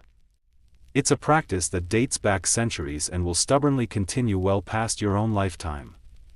Historians still argue whether the corvée was a brutal imposition or a somewhat tolerable inconvenience. You have your opinion. You gather your tools, your spade, your back, your pride, and head toward the domain fields. It's not your grain you're tending today, nor your livestock, nor your fences. It's his. The Lord's. The fat man in the distant manor house who may or may not remember your name, but will certainly remember if your rows are crooked. As you and the others gather, no one speaks much. There's a kind of camaraderie in shared misery, but even that runs thin when you're working for free. The reeve, Oswin again, of course, is already there, arms folded, with his usual "don't start with me" expression. You nod respectfully, though your fingers tighten around the handle of your spade. The work begins slowly. The field is large and overgrown in spots, the weeds taller than your waist in some places. It's the kind of labor that makes your arms ache just looking at it. You take your position at the edge and begin digging. Beside you, Edgar's already hacking at roots with a little too much enthusiasm. His inexperience shows, but his effort earns him a few approving glances from older villagers. The sun starts to rise behind you, filtered through a sky that can't make up its mind, part cloud, part pale gold. As you dig and sweat, you fall into the rhythm of it. There's something almost hypnotic about repetitive labor. Your thoughts start to drift. You remember a time, years ago, when you thought the Lord might be a fair man. You were just a boy, wide-eyed, when he came to inspect the village. His clothes gleamed, his horse's hooves the size of dinner plates. He smiled, shook a few hands, gave out a single silver coin to the boy who could throw a rock the farthest. You thought it meant something. Now you know better. You hear a cough behind you, wet, rattling. You turn to see Hilda, the old widow, doubled over, struggling to catch her breath. She's far too old for this kind of work, and yet here she is, because if she doesn't show up, she loses her winter firewood allocation. You step over, offer her a bit of water, and gently nudge her to sit on a nearby stone. She doesn't argue. Her face is pale, and her eyes too bright. The others keep working, barely glancing up. You do what you can for her, but it's not much. No one here has much to give, least of all time. So you return to your task, guilt gnawing at your ribs like a wolf behind a fence. A few hours in, and a cart arrives from the manor house, pulled by 2 massive oxen and driven by one of the steward's lackeys. It's here for the harvested goods and a visual check-in. The steward himself doesn't come, he rarely does, but he sends his eyes, and that's enough. You notice the cart is already partly full. Not from your village. Someone else has already paid their due. It strikes you suddenly, this is a competition of sorts. Whoever fills the cart first looks best. Whoever lags behind? They're remembered. The thought makes your hands move faster, your back arch lower, your grip tighten.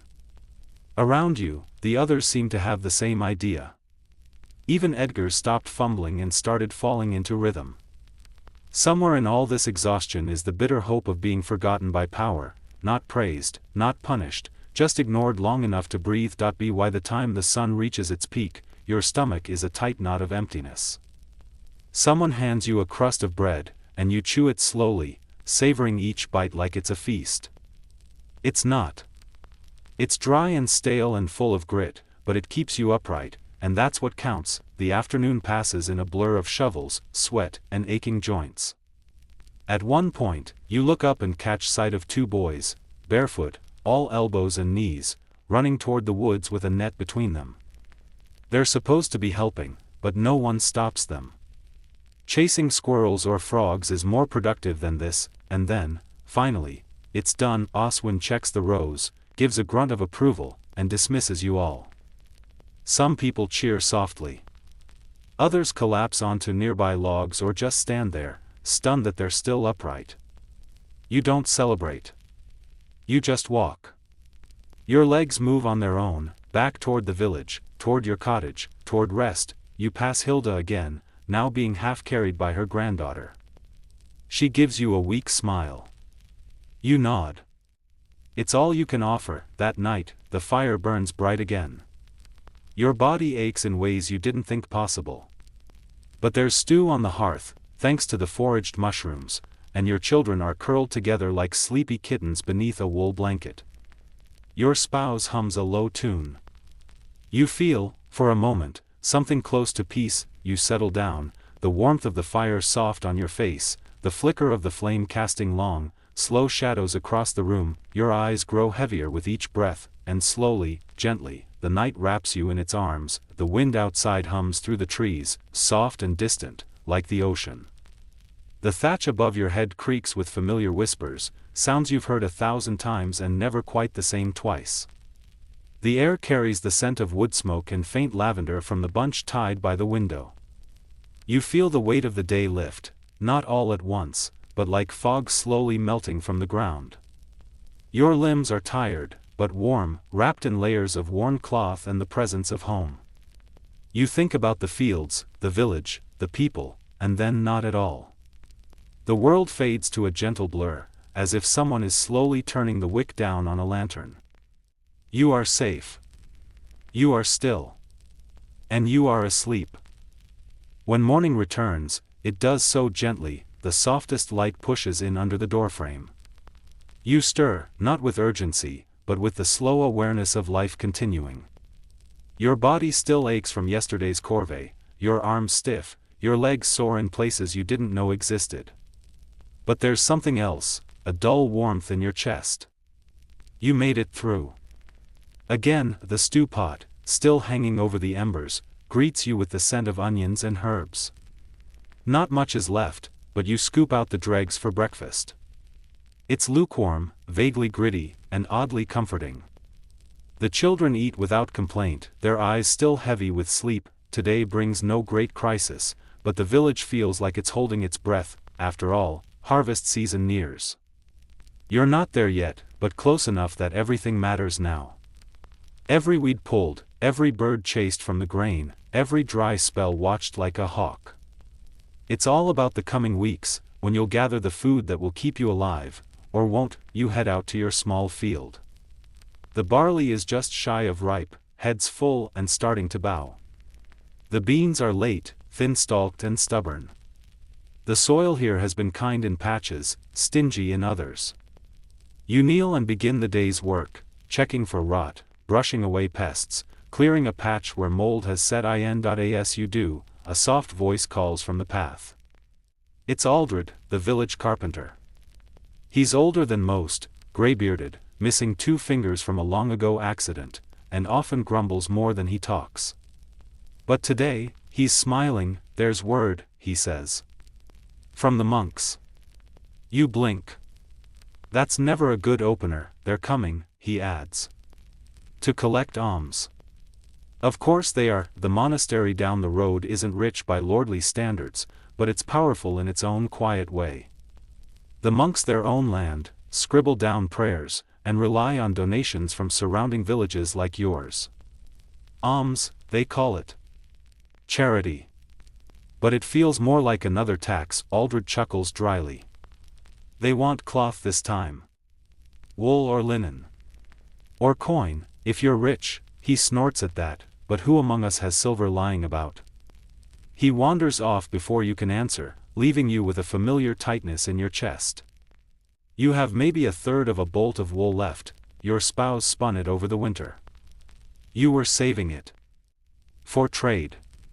For repairs. For next season, but the monks carry a weight that's hard to ignore. Historians still argue whether these ecclesiastical collections were purely voluntary or effectively compulsory. The church claimed it was a moral duty, a sacred offering. But in practice, villagers often felt trapped, give, or be marked as spiritually suspect. You don't want that.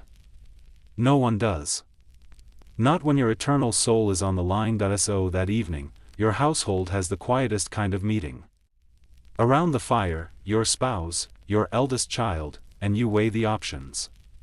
Give a portion of the wool and hope it's enough. Or risk nothing and give nothing, and possibly face shunning, or worse, the silent scorn of Father Elric come Sunday. In the end, you wrap a bundle of cloth, tie it with twine, and place it near the door. Tomorrow, the monks will come, and you'll offer it with bowed head and empty hands. The kind of gift that hurts. Still, the rest of the evening offers some light. You share the last of the blackberries picked from the edge of the forest, sweet, tart, and full of seeds. Your neighbor drops by with a small wheel of cheese, traded for some old roof tiles.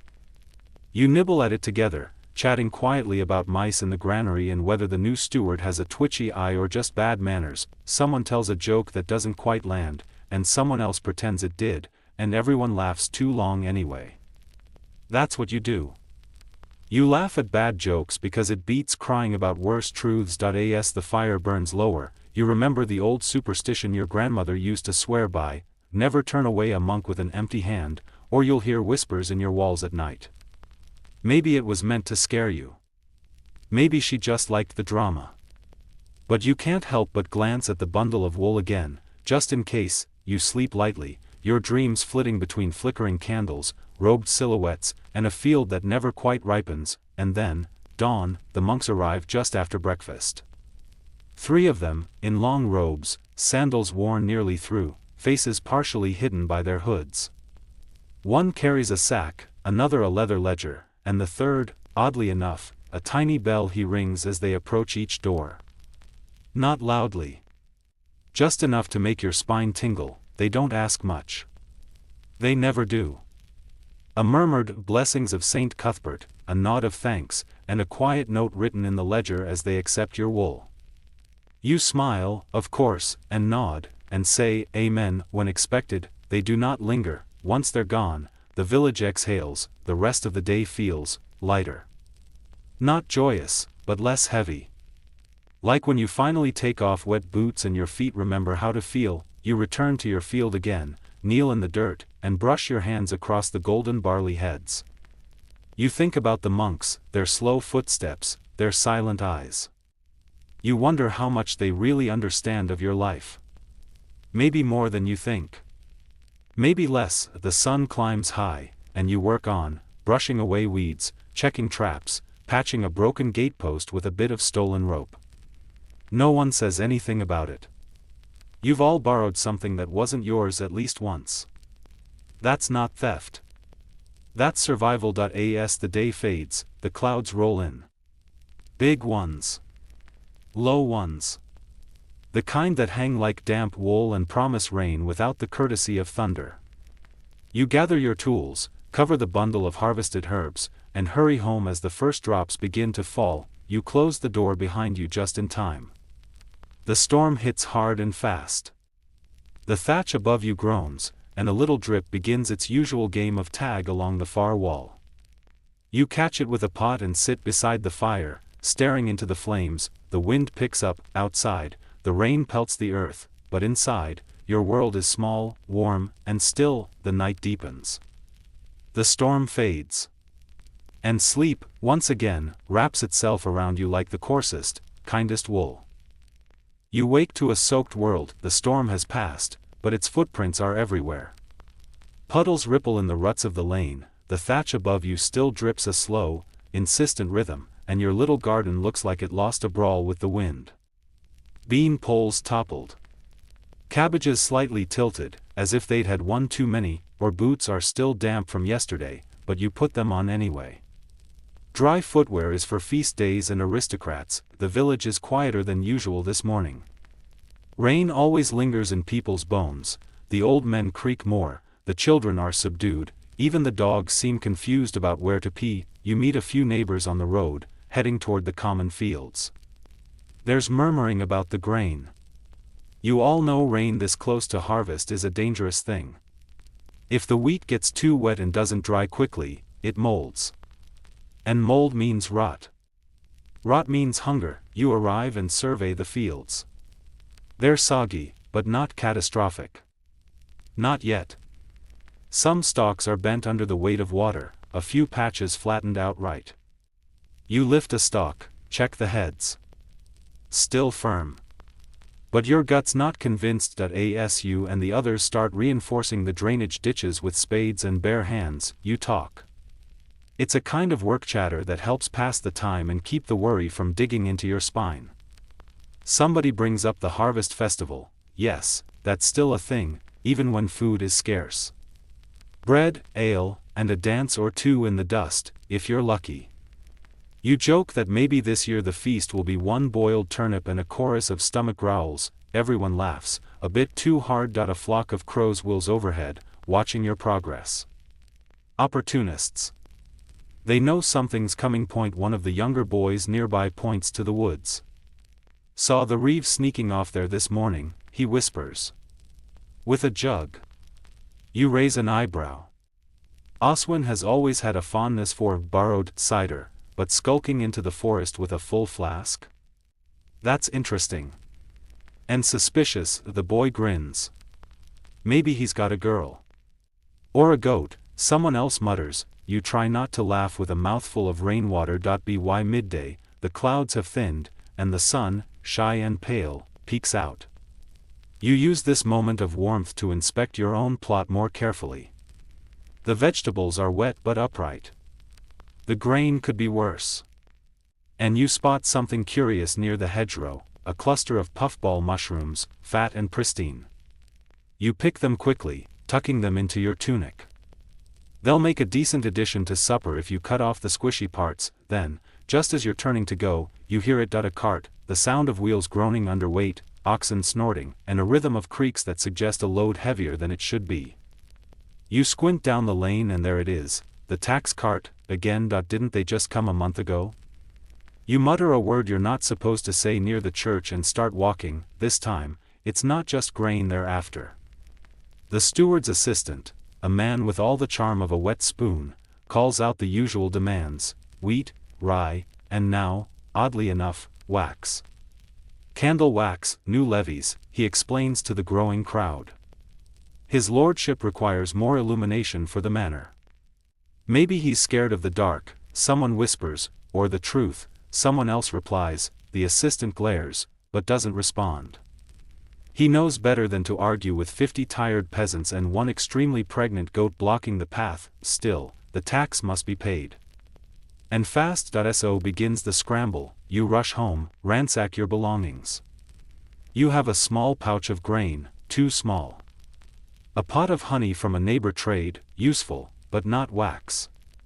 You search for a stub of candle hidden in a drawer. It's so worn it looks more like a waxy toenail than a source of light. Your spouse hands you something, a lump of hardened fat, rendered weeks ago. Will it pass? They ask. You shrug. Only if he's nearsighted. Still, you carry it in your hands like treasure and join the others by the cart. People offer what they can. Some hand over sacks of barley, others, shamefaced, bring bundles of thatching reeds instead of wax. One woman offers a single tallow candle and 3 prayers. You contribute your lump and your best attempt at charm. The assistant writes your name in the ledger without comment. That's a win, but as the cart rolls away, the mood is heavier than before. People feel bled dry. There's a saying that goes around your village: you can't get blood from a turnip, but the Lord will try. That night, supper is stew again. Thanks to the puffballs, it has more flavor than usual, though one of the children swears it tastes like damp squirrel. You pretend to agree, but go back for seconds anyway. By firelight, you share stories, some true, some wildly embellished. You tell your youngest about a frog the size of a chicken that once lived in the pond. Your eldest rolls their eyes. You catch your spouse smiling faintly into their bowl. Later, you mend a tear in your tunic. The thread is coarse, the needle dull, but the act is meditative. In the flicker of the flames, you imagine yourself as something closer to a weaver than a farmer. Threading scraps into something useful. Stitching a life together, one patched hole at a time. Outside, the rain has stopped. The wind whistles gently through the trees. You step out for a moment, let the cool air kiss your face, and stare at the moon rising behind the clouds. It's not full, but bright enough to light your path. Back inside, the fire is low.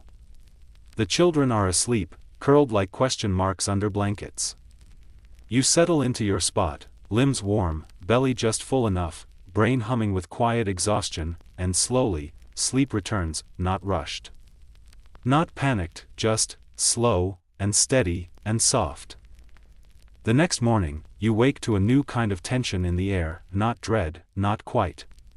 Just stillness. Like the world itself is pausing before something happens. You step outside and sniff, literally, and yes, it's there, that strange mix of damp earth, old hay, and tension. The sky is pale, the clouds thin and high, like gauze stretched across a wound. Harvest is close, close enough that you start hearing the word in every other sentence. When we harvest. Before the harvest. If we make it to harvest.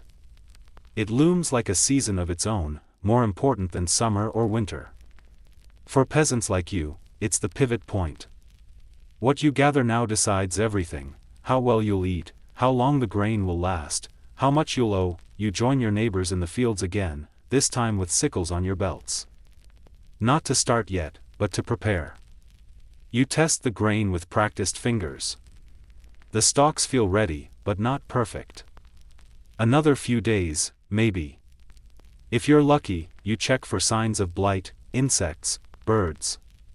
A fellow villager waves you over to show you where the barley's turned oddly black at the tip. Which grain? He whispers, ergot. You've heard the stories. Madness, twitching, hallucinations, limbs blackened like charred stumps. Historians still argue whether ergotism was widespread or just one of those exaggerated medieval legends, but when you look at that twisted grain, you decide not to take chances. You tear out the whole patch and burn it. No one complains. Around noon, the reeve arrives, sober and unusually well-groomed. You wonder if someone really did see him in the woods. His eyes scan the fields like he's trying to measure every stalk by gaze alone. Then he calls out orders, just loud enough to be annoying. We start tomorrow. And just like that, it's real. You nod along with the others, then return home to prepare. Everything needs to be ready. Your tools sharpened. Your cart repaired. Your back braced for the strain of bending, cutting, lifting, hauling. You test your sickle, still dull. You spend the afternoon hunched over a whetstone, dragging the curved blade back and forth until it sings. Your spouse is inside packing food for the next day, oat cakes, a bit of hard cheese, pickled turnips. Nothing fancy. Just things that won't spoil in the heat. Your youngest helps by mostly getting in the way. You don't mind. You like the noise. Later, by the fire, someone brings up last year's harvest. How the grain came early and the rain came late. How old Jitha fell asleep in the sun and woke up with a sunburn so bad she claimed to see saints in the blisters. Someone else jokes about putting saints on the labor roster. Maybe Saint Cuthbert can carry my cart for me. The laughter helps. The fear sits quieter in your stomach. The next morning, the harvest begins. You step into the field just as the sun crests the trees. There's a strange peace in this moment. Before the sweat starts. Before your back begins to protest. Before the cuts and splinters and blisters. The golden fields stretch ahead like an endless ocean of food. If you can get it all in time, you take your sickle in hand, kneel, and begin. Slice. Gather. Bind. Move, slice, gather. Bind. Move. The rhythm of it is oddly soothing, like a prayer in motion. Your mind wanders as your body does the work. You think about bread. You think about mice. You think about that one time a badger ran through the field and sent everyone screaming, only to vanish into a bush like a furry little ghost. The sun climbs. Sweat pours. Backs bend. You pause only for water and a mouthful of oat cake, then keep going. Time folds in on itself.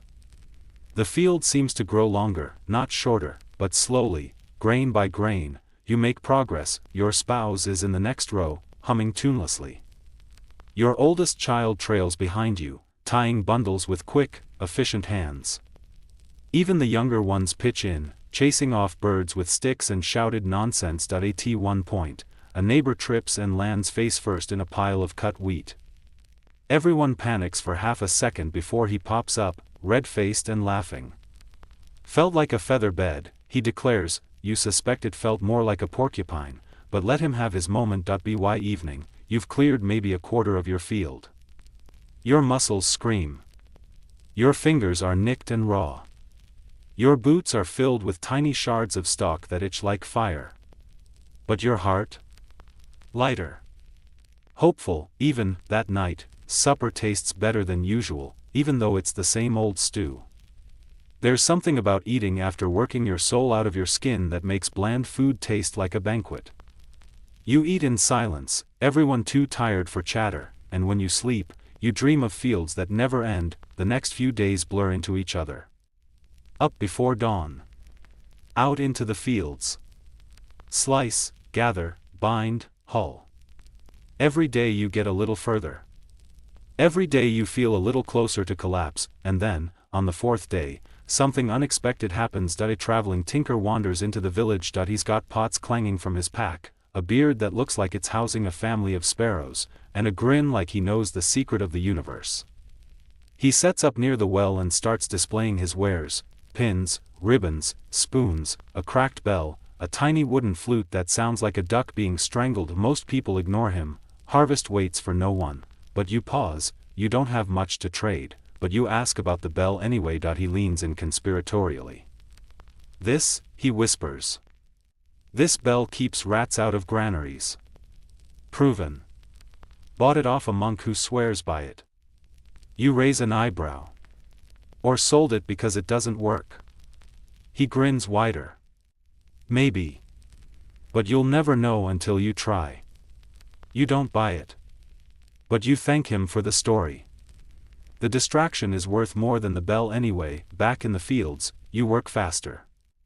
The weather's holding, the grain is dry, and you feel a little spark in your chest, a tiny candle, not unlike the one you gave to the tax collector. Fragile, flickering, but there. By the end of the week, the field is bare, the grain is stacked. The bundle's bound.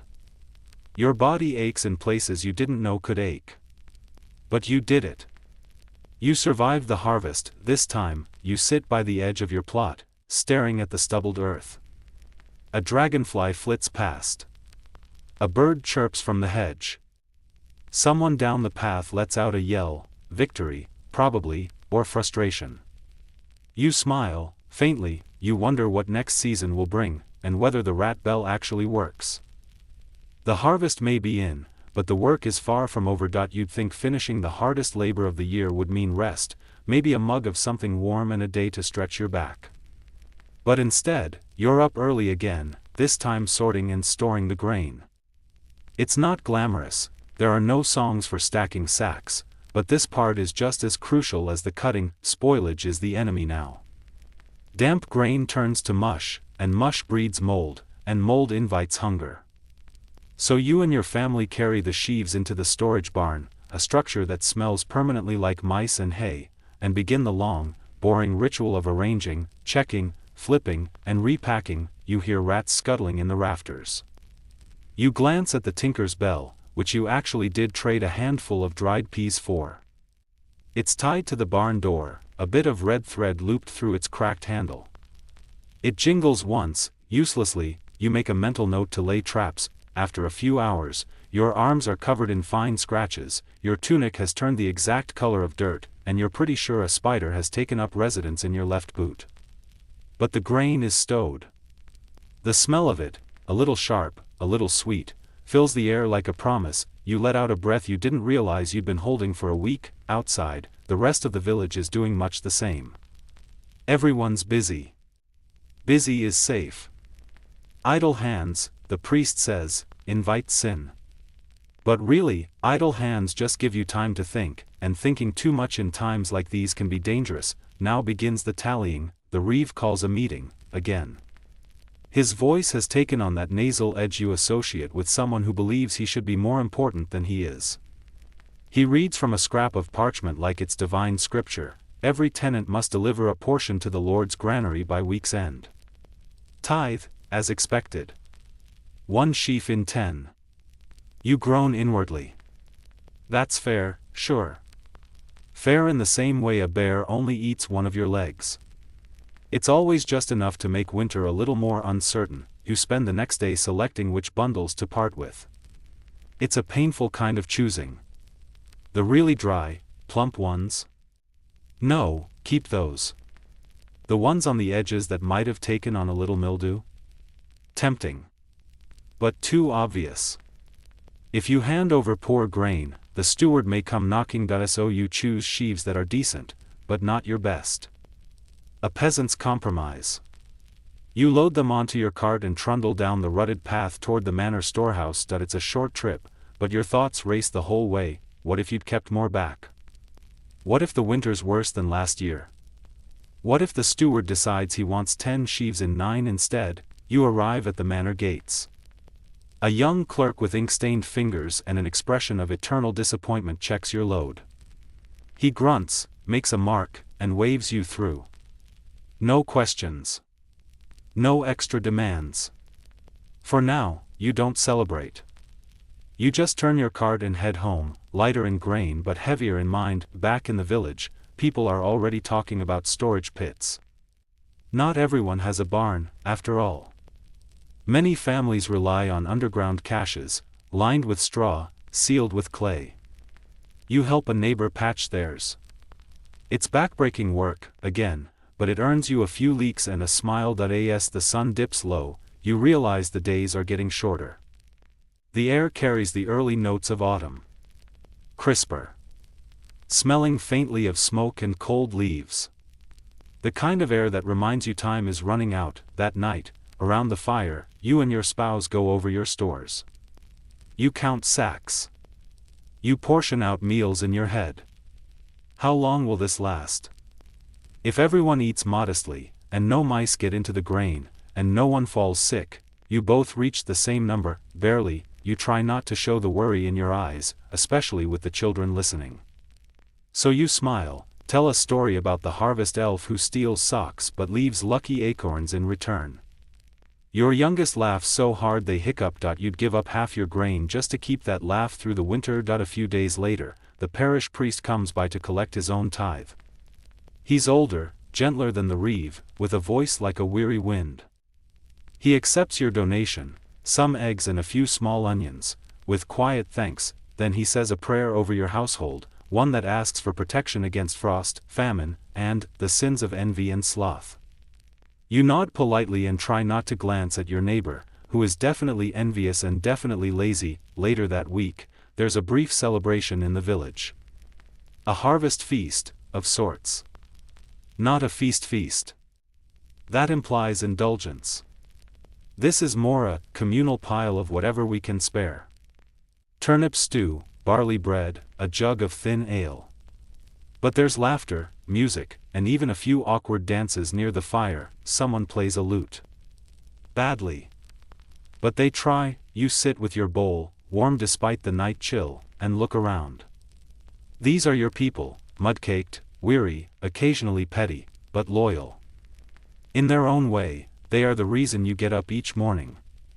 You survive together, or not at all. As the fire crackles and someone sings a song about a cow that ran away with a monk, don't ask, you lean back and let your mind drift. Your grain, tucked safely away. The bell on your barn door, still not working. The long nights ahead, you know the worst is yet to come. Winter, with its frozen fingers and endless dark, waits just over the horizon. But for now, there's warmth. There's food. There's music and laughter and a child falling asleep in your lap. That's enough, just for tonight. The morning after the harvest feast, your joints feel like rusted hinges, but there's no room for a slow start. You're out before the dew dries, checking on your food stores. This is now your hoard, your dragon's treasure, if dragons hoarded sacks of grain and onions instead of gold. Every sheaf and root vegetable matters. Your family's survival depends on how well you've hidden it, protected it, rationed it. You tap the sides of your storage bins like a suspicious innkeeper tapping a keg. Still dry. Still sealed. You whisper a little thanks to the saint of granaries, if there is one, and glance again at the tinker's rat bell. Still hanging, still useless. A rat scampers nearby just to mock it. With the harvest behind you, the rhythm of life slows, but only slightly. Now comes the mending. The roof needs patching before snow comes. That hole you've ignored all summer? Not so funny now. You haul straw, mud, and branches up a ladder that creaks like it's contemplating betrayal.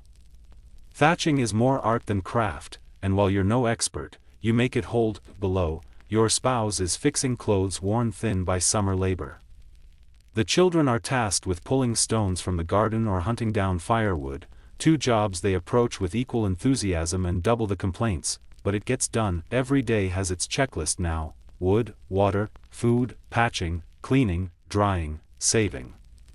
It's a kind of slow panic, like racing a storm that hasn't hit yet. The village begins to change with the season. Fields that buzzed with life go quiet. Trees lose their leaves in a sudden gust, and you swear you see the forest breathe. Even the animals change: fat squirrels, birds moving south, pigs gone quieter as if they too feel the cold approaching. You help a neighbor slaughter one of his pigs, an event that's as much ceremony as necessity. The blood is caught in a bowl for black pudding, the fat rendered, the meat salted or smoked. Nothing is wasted. There's a moment, after the knife, before the butchering, where silence falls over the gathered villagers. A shared acknowledgement. One life taken to extend others. It doesn't feel cruel. Just hard. Historians still argue whether most medieval peasants ate meat often or only rarely, and the truth is probably somewhere in between. When you do eat meat, it's a big deal. A celebratory stew. A feast day roast. A salted ham that lasts all winter. If no one gets greedy, back home, your own supplies are less meaty. Some dried fish, a few eggs from your scraggly hens, and a mystery sausage from the harvest celebration that may or may not have once been squirrel. You're not asking, you dry apples over the hearth, if you're lucky enough to have them. If not, you dry turnips instead, less tasty, more rubbery. Your spouse wraps herbs in tight bundles to hang from the ceiling, thyme, sage, some weeds a neighbor swears are good for coughs. You nod politely and hang them anyway. Some evenings, you hear the village crier reading out the coming feast days. There's Martinmas in November, a time to thank the saints for whatever is left in your larder. A few folks plan ahead by saving one goose or duck just for that day. You, being gooseless, will probably settle for something more humble, like turnip stew. Again, still, it's not all chores and rationing. There's something oddly comforting about the routine. You know what each day brings. You wake, work, warm your hands by the hearth, and end the day tired but safe. No lords demanding extra grain. No raiders on the horizon. No plague, this week, at least. It's the kind of peace that never lasts long. One morning, as you head to the well, you notice a group gathered near the church. A monk, travel-stained, thin, with a voice like gravel, has arrived with news. The abbot downriver, he says, has had a vision. You sigh. These always go one of two ways: either give more alms, or the world is ending. Sometimes both. Turns out, it's the second kind. He speaks of signs, red moons, sick cows, stars falling from the sky. You squint up. Clear blue, no fireballs. Still, you make a mental note to keep your boots near the bed. Just in case he moves on before nightfall, but his words linger like smoke. Fear travels faster than plague. You sit with your spouse that evening, quiet, each of you sipping thin broth and staring at the fire. You don't speak of the monk's warning. You just listen to the crackle of wood, the wind through the roof beams, the occasional cough from the children. The world outside may end. Or not, but the chores inside continue. A few days later, you and several neighbors gather to repair the communal oven. It's cracked, again, and no one wants to risk winter bread baking with a chimney that belches smoke sideways. You take turns hauling bricks, mixing daub, arguing about how wide the flue should be. Eventually, one of the older women, who's baked more loaves than most of you have eaten, settles it with a well-placed glare. The oven will work, for now. That afternoon, you trade a handful of onions for a few pages of old parchment from the Reeves scribe. Blank on one side. Your oldest child draws on it by firelight, stick figures with swords, a lopsided dragon, a castle that looks suspiciously like the church. You smile and let them be. Sometimes fantasy is a better teacher than sermons. As the days shrink, you finally admit the truth. Winter has arrived. You pull down thicker cloaks.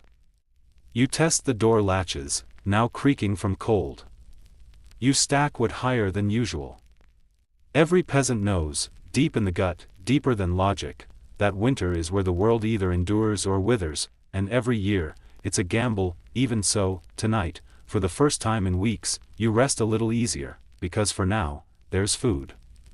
There's warmth.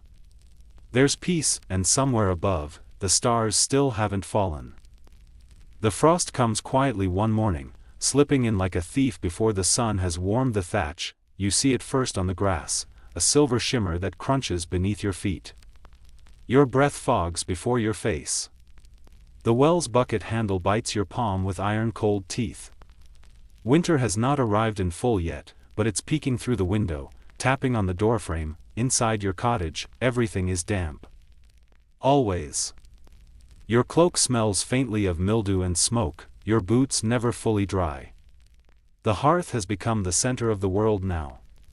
It crackles quietly, and you feed it like a fussy pet. Twigs, dried moss, peat blocks you dug and dried all summer. you huddle near it in the evenings, a living ring of knees and elbows, bowls balanced carefully, children wrapped in spare cloth. Meals blur together now, always some kind of stew, made thinner and thinner with water and good intentions.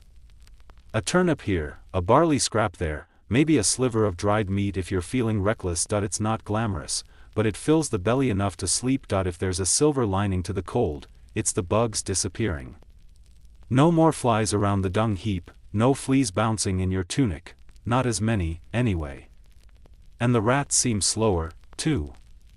You spot one near your stores, but it doesn't run, it waddles, round from someone else's grain. Still, the rat bell remains a total disappointment. One day, you nudge it just to hear something. A feeble jingle. Probably haunted, your days are quieter now, and that silence is unsettling. The fields are bare. The sun, when it appears, hovers low like it's too tired to climb any higher. You spend more time inside. Even the children grow restless, inventing games involving twine, pebbles, and a chicken that clearly wants no part in playtime. One morning, you hear church bells, a low, mournful sound. Another villager has died. Probably old age, maybe a cold that turned into something worse. You don't ask. Death is a quiet guest these days, always knocking, never waiting long to be invited in. Historians still argue whether winter mortality in the Middle Ages was primarily from disease, malnutrition, or exposure. But when you live it, the answer feels like all of them. Together. Taking turns, you wrap your fingers in cloth and help dig the grave. The ground fights you, frozen solid and unyielding. Each swing of the spade rattles up your arms, into your teeth.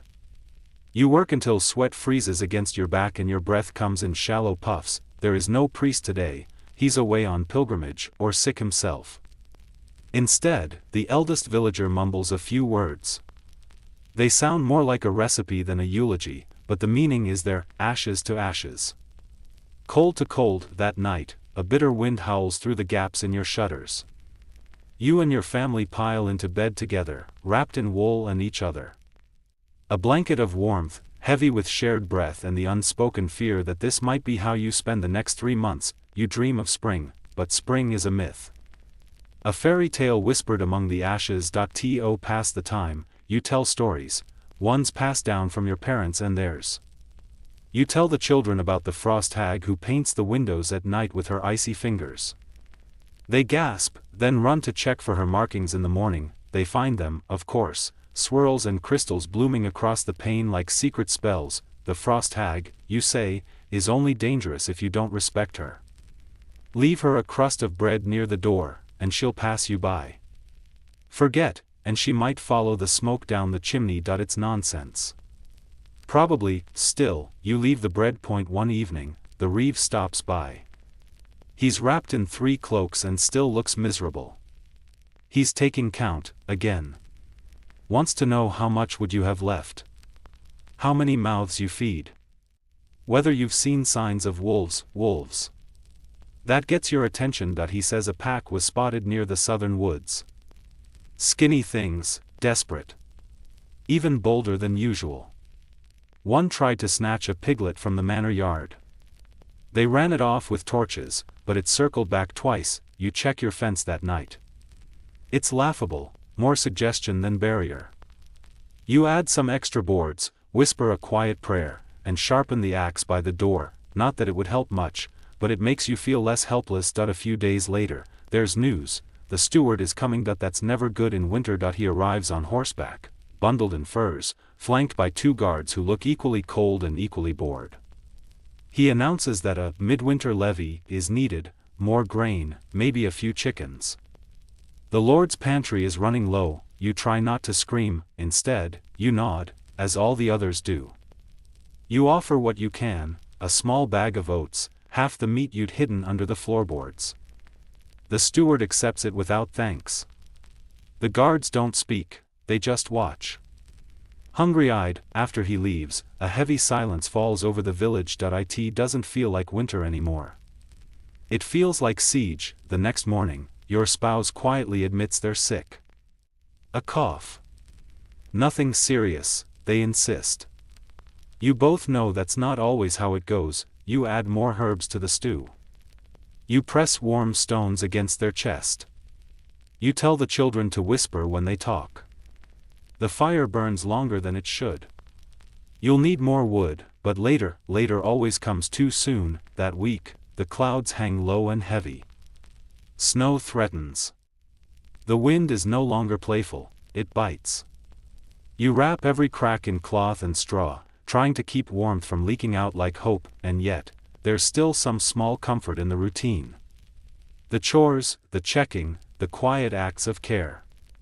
You mend mittens, you stir broth, you whisper lullabies passed down since before lords wore crowns. These are the things that keep the darkness from pressing too close, these are the things that hold the winter at bay. You wake to silence, the kind that feels thick in your ears before you even open your eyes. Something's changed. The light creeping through the shutters has a softness to it, a glow that only means one thing, snow. You creak the door open with your shoulder and squint into a world transformed, white, heavy, still. The trees look like they've been dipped in icing, and the village is muffled under a thick blanket. No birds, no footsteps, no smoke from distant chimneys yet. Just the sound of snow sliding off thatch in lazy clumps. That it's beautiful, yes. But also terrifying. Snow means isolation. It means harder labor, hungrier nights, and the constant gamble of whether you'll make it to spring. You wrap yourself tighter in your cloak and start the day as usual. Water from the well, partially frozen, firewood from the stack, also partially frozen, and a quick check of the animal pen. The chickens stare at you with silent judgment. The goat gives you a low, miserable bleat. The pig is buried so deeply in straw it's hard to tell if it's even still in there. Smart creature, you shovel a narrow path between house and well, your breath coming in great clouds. Each scrape of the wooden spade echoes, reminding you that fewer people are moving around. You see only one other villager, old Rafe, chopping at the ice covering his coop, muttering curses through a frosted beard. You nod to each other, grimly. That's all the socializing you'll get today. Winter is when time stretches, the daylight hours are short, and the night seems to last forever. Inside, your days revolve around keeping the fire going, keeping mouths fed, and trying not to argue about whose feet are coldest. The smoke from the hearth stains everything, your clothes, your ceiling, your lungs. Every object you touch is either cold or damp. Sometimes both, and the dreams get weirder. Maybe it's the chill, or the hunger, or the smoke in your lungs, but you find yourself waking from strange sleep. Dreams of summer meadows, of talking wolves, of bread so warm it steams in your hands. You wake reaching for it, only to find an empty bowl and your spouse gently snoring beside you. Historians still debate how much of medieval peasant life was truly spent in torpor during winter. Some believe the lack of light and food pushed families into extended sleep cycles, close to hibernation. Others argue people just adapted to the cold by sheer stubbornness. You lean toward the second one. You're nothing if not stubborn. One morning, the door nearly won't open. Snow drifts against it, heavy as stone. You have to kick it free. Outside, the world has vanished again. The trees are faceless. The path is gone. The village has shrunk to your door and a ring of bare prints around the well. You try not to think about how long it will be like this. There's a rhythm, though, a pulse under the ice. You do what's needed. Chop wood. Feed the fire. Check on your spouse, whose cough has worsened but hasn't turned into fever yet. You brew teas from herbs hung months ago.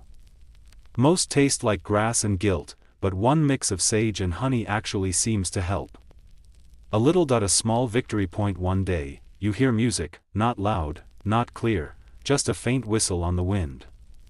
You follow the sound to the edge of the village, and there, in the half-buried chapel, a boy is playing a flute. Badly. Off-key. But he's trying. You listen quietly, letting the crooked notes chase away the cold for a moment. He doesn't see you. He's playing for himself, or maybe for the frost hag, hoping to please her. You walk home with a strange smile tugging at your lips. You decide to do something different that evening. You unwrap the hidden jar of honeycomb your cousin traded you in summer. It's dusty, sticky, and slightly suspicious looking, but it's real. You divide it into tiny bites for the family. The children light up like candles. It's the sweetest thing they've tasted in months. There's laughter. There's warmth. There's even a small song, off-key, but joyful. That night, for the first time in weeks, the cold doesn't seem quite as cruel. Still, snow keeps falling. Roofs creak under the weight. One morning, the cottage down the lane has a collapsed beam. You help patch it with ropes and willpower. The family inside hasn't been out in days. They're thinner than you remember. No one talks about it, but the food is going faster. You've already stretched the oats and pickled turnips to their limit. You've watered the ale down to a murky trickle. The dried apples are gone. The salted fish tastes like regret. But you keep chewing. There's talk of a rabbit caught in the woods. Fresh meat. Dangerous to hunt in this snow, but tempting. A few of the braver lads go out the next morning with slings and hopes. They return with frostbitten fingers and one half-frozen squirrel. Not exactly a feast, but it becomes stew that evening. You don't ask what else is in it, you sip. You nod. You chew carefully, and you tell the children it's the food of kings. You distract them with stories again. Tales of warmth and wonder. Of faraway lands where fruit falls from trees and people walk barefoot all year. They laugh, half in disbelief. One of them asks if it's real. You hesitate, then you say yes, because the truth would be too heavy, and tonight, they need dreams more than honesty. That night, the fire burns low. You lie awake longer than usual, listening to your spouse's breath, the children's soft snores, the distant howl of wind, or is it wolves? Hard to say anymore, but still, there is hope. The snow will stop. The sun will return. The frost will melt. Spring is not a myth, just far away, and when it comes, you'll still be here, maybe thinner. Maybe wearier, but here. The snow begins to melt with no fanfare, just a soft drip drip drip that taps on your nerves before you even notice the change. One morning, you step outside and your boot doesn't crunch, it sinks. The path to the well is sludge, your cloak hem soaked in moments. You curse, quietly and creatively, but still, it's happening. Winter is loosening its grip, and you feel it first in your bones. The air smells different, like wet earth and something just shy of life. The sky remains gray, but lighter. Less like a lid and more like a veil. Your spouse's cough has settled into a quieter rhythm, not gone but not worse. That alone feels like a triumph. You take stock of supplies again. A sad little ceremony, now routine. Poke the root basket, shake the grain sack, inspect the smoked meat. It's down to crumbs and shriveled hopes. One onion, suspiciously soft. A few sprigs of dried thyme. Half a turnip no one wants to claim responsibility for. You smile anyway, because the freeze is done. Or mostly done. There's still the risk of a cold snap. Old Magda down the lane swears the false spring tricks fools into planting too early. She claims the real spring only begins when the frogs croak 3 nights in a row. You wonder how long frogs have held such power over agriculture. Historians still argue whether peasant calendars were more accurate than monastic ones. Your vote? Whichever one involves frogs and not some monk counting moon cycles in a dry library, the ground is soft enough to dig again. So you start. First, you clear debris, branches, half-rotted straw, a truly baffling number of broken spoons, and then mark out the garden beds. The children help, mostly by getting in the way and asking if worms are edible. You pretend not to hear. The fields, once white and quiet, are now brown and soggy. You step carefully across them, boots suctioned with every step. The plow is still in the shed, but soon it'll creak back into service. Soon the oxen will grunt, and rows will form, and the year will turn forward again, but not yet. This is the season of mud and patience. Everywhere, there's work to do. The fences sag. The cottage roof lost a few slats. The goat has developed an attitude. You tie and hammer and coax. You fix what broke and ignore what didn't break yet. You notice something strange. despite the hunger and the damp and the countless days of shivering, you feel stronger. Calloused. You've survived something, and even if no one hands you a medal for it, the fact that you're still standing counts. One day, the manor bell rings. Not an alarm, but with a tone that promises instruction. You trudge toward the village green, joining the others, tired, thinner, but with eyes more awake. The steward appears, this time not bundled in furs.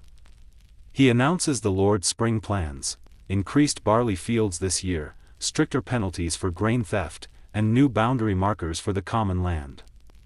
The usual, you tune most of it out. You're focused on the last part, a small seed allowance for the poorest households. You don't cheer, but your stomach clenches. You qualify. Barely. You walk home with a small pouch, precious as gold. Inside, barley, broad beans, and something called cow vetch, which sounds either promising or deeply insulting. Doesn't matter. You'll plant it all. A few days later, you press those seeds into the ground. One by one, carefully. You say a little something over them. Not quite a prayer, not quite a joke. Just words. Just hope the children copy you, though their version involves more poking and giggling. Still, you let them. Rain follows. Soft at first, then endless. Buckets. The roof leaks again. The floor is mud. Everything smells of mildew and sheep, but you don't care, because this is how it starts again, and it's not just you. You hear it in the chatter near the well. Someone's goat gave birth. Someone else saw green tips poking from the mossy stone wall. A traveling monk passed through and didn't look like he wanted to die from cold. These are all signs. The blacksmith's apprentice gets caught sneaking cider from the manor stores and has to muck the sheep pens for a week. Even that feels like a sign of the world resetting. And then, miracle of miracles, you smell it. Bread. Someone is baking bread. Actual leavened, warm, fragrant bread. You're not even mad. Just deeply, soulfully jealous. Your own stores won't allow it yet, but you promise yourself that once you can, you'll bake a loaf big enough to put your head in. You dream of that bread. Again and again. Round, golden, crusty. It becomes your holy grail. Your sun on the horizon. You mark the days by growth now. Your garden is pushing tiny green things upward. The peas are sprouting. The beans seem determined. Even the cow vetch looks less insulting. You find yourself humming while digging. A silly tune. Something your mother used to sing. The words are long forgotten, but the rhythm lives on in your wrists. One evening, the fire is low but the cottage is warm. Not from flame, but from people. From moving, from breathing, from being alive. You catch yourself smiling while stitching a torn tunic. It's not much, but it's yours. And then, at last, a frog croaks. One night. Then two. Then three. Just like Magda promised, you step outside that third night, into a world that smells not of death or rot or soot, but of beginning. The stars are sharp. The air is cool, not cold. Somewhere in the trees, something chirps hopefully. You survived, and now, it's time to live again. It doesn't start with a celebration. It starts with blisters. Your hands, already toughened from winter's constant labor, now take on the special calluses of spring planting. You dig, haul, rake, sow, again and again. The sun is still shy, hiding behind clouds, but occasionally it warms your back just long enough to make you believe it'll stay. This time of year is full of cruel optimism. One frost could undo your planting. One storm could drown the seedlings. But you keep going, because what else is there? If you don't dig now, you don't eat later. It's as simple and brutal as that. Your neighbors are out, too, just as filthy, just as determined. The old man with the twisted knee leans on a spade. A girl barely taller than a pitchfork spreads manure like a champion. The village has become one writhing organism, everyone focused on coaxing life from mud. The manor has issued its quotas. Barley is the crop of the year, again. A bit less wheat this time. More oats. You follow orders, of course, but you save a corner of your own tiny patch for your secret favorites: onions, a clump of mint, 2 stubborn rhubarb stalks that somehow survived the winter under a pot. The Lord doesn't care what grows in your scraps, as long as his harvest fills the tithe barns. That's the game. You try not to think too hard about it. Instead, you focus on the little things, like the way the soil crumbles now, no longer frozen into knuckle-breaking clumps. Or the way your oldest child hums tunelessly while pressing bean seeds into the rows. You watch them squint into the sunlight, their cheeks a little fuller than a few weeks ago. Tiny mercies, some days are warm enough to take off your cloak. You work in your shirt sleeves, sweating, swearing, scratching. The bugs are back, too, tiny gnats that swarm your ears and eyes with relentless devotion. One of them actually gets inside your nose and refuses to leave until you sneeze so hard your neck cracks that it's almost nostalgic. The animals feel the change, too. The goat is practically vibrating with attitude, the chickens are laying again, mostly in places you'll never find, and the pig, bless its fat, muddy soul, has developed a sudden urge to chase butterflies. You don't ask questions. You just accept the chaos. A few evenings, when your back is too sore to move, you sit at the threshold of the cottage, watching the smoke rise from your neighbor's chimneys. You hear laughter. A flute. A very bad lute. Somewhere, someone is singing about a fox and a very confused nun. Historians still argue whether folk songs from this era had coded meanings or were simply nonsense strung together with rhyme. Personally, you lean toward nonsense. After all, what kind of metaphor starts with a fox stealing turnips and ends in a pie competition? Still, you find yourself humming it later. You hear talk of a fair. It's early yet, still weeks away, but already the village buzzes. The Lord has given permission for a spring fair, to be held near the manor fields. That means music, traders, and, if the rumors are true, a troupe of jugglers who can balance on barrels while reciting scripture. You have questions. Mostly about how anyone discovered that particular talent. But you don't ask. You just let the idea of a fair float in the back of your mind like a daydream you're not quite ready to touch. Instead, you focus on tending your tiny domain. The seedlings grow. The peas stretch upward, clinging to the strings you tied with half-frayed thread. You pull weeds and mutter curses at slugs. You build a scarecrow out of rags and an old bucket. It looks more comical than frightening, but it keeps the crows busy insulting it instead of stealing your beans. You try to rest more now. The nights are still chilly, but you sleep more deeply than you did in the long dark of winter. Less haunted. More tired in the muscles than the mind. You've replaced fear with fatigue, and oddly, that feels like a step up. One morning, your spouse appears in the doorway holding something behind their back. With a flourish, they reveal it, a loaf of bread. Not flat ash cakes. Not boiled barley patties. Actual, risen, crusted bread. You gasp like they've handed you a newborn dragon. It's small, it's a little burned on one side, and the crust cracks unevenly, but you nearly cry when you tear into it. Warm, fragrant, with a whisper of the herbs someone threw in at the last minute. Everyone gets a piece. Everyone chews with reverence. You tell yourself you'll remember that taste forever. You probably won't. But it feels sacred now. The children begin exploring again, slipping off into the woods for longer stretches. They return with stories: a hollow tree full of bees, a stump shaped like a lion, a stream that definitely has fairies. You don't believe the fairies part, but you don't say so out loud. Let them believe. Let you believe. A little hope is a kind of armor. After all, you hear that a new baby was born in the next cottage.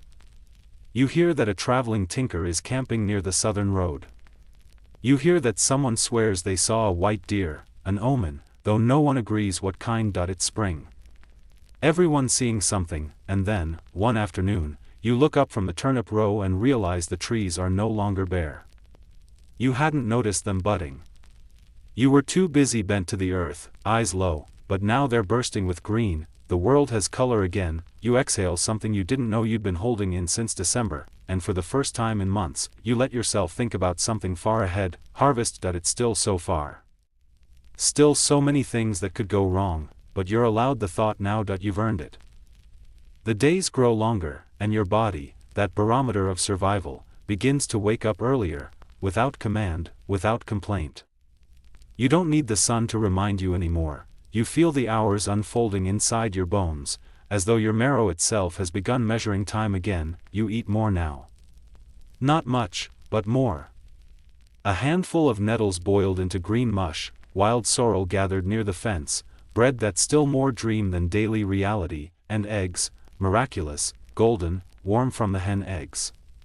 The chickens are laying in full rebellion, sometimes 2 a day. You praise them like small gods and build them a better perch with half-rotted planks and a prayer. Soon it's time for communal planting.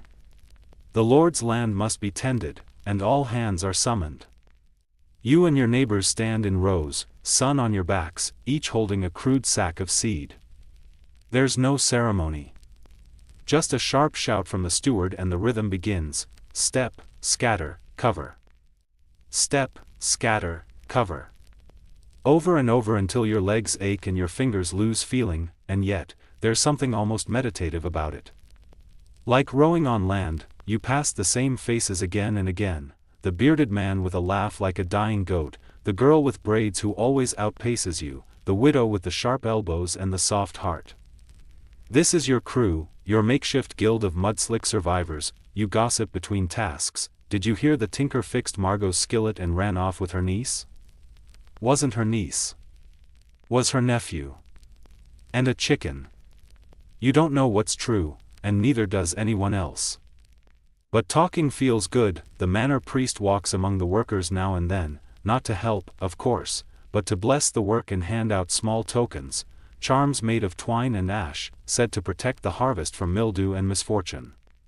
You keep yours anyway, stuffed into a pocket near your heart, just in case. Historians still argue whether these early talismans were tolerated by the church or merely ignored out of necessity.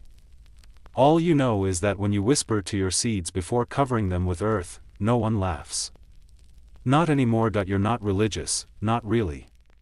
But you are superstitious, which is the peasant's halfway house between belief and insurance. A few days into the communal work, a stranger arrives, tall, wrapped in patched wool, face obscured by sunburn and a truly unfortunate beard. He carries a wooden flute and a sack of needles, pins, and tiny glass beads.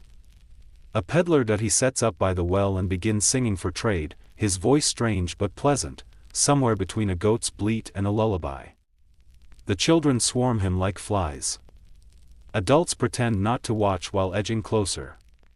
You trade a cracked spoon and a bundle of dried herbs for a blue bead. It's the ugliest thing you've ever seen. You love it instantly. He sleeps under his cart, wrapped in a canvas that smells faintly of horses and mystery. No one's sure if he's a thief or a prophet or just very lost. But no one runs him off, either. Spring has made you generous. The village is full of motion now. Repairs happen without fanfare, walls patched, roofs thatched, windows repapered with wax and hope. You're halfway through replacing the thatch when a gust of wind nearly takes you with it.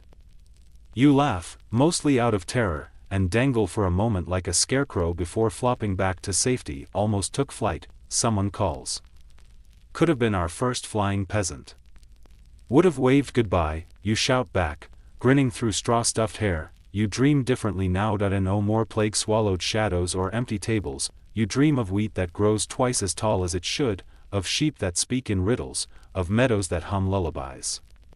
Even your nightmares seem to be softening, turning strange instead of cruel. You suspect that's what hope does. It doesn't cure you, just changes the flavor of your fear. One morning, a messenger arrives on horseback. Everyone freezes, eyes flicking to the village gate like rabbits spotting a hawk. But the rider bears no weapons, just scrolls and a sunburn.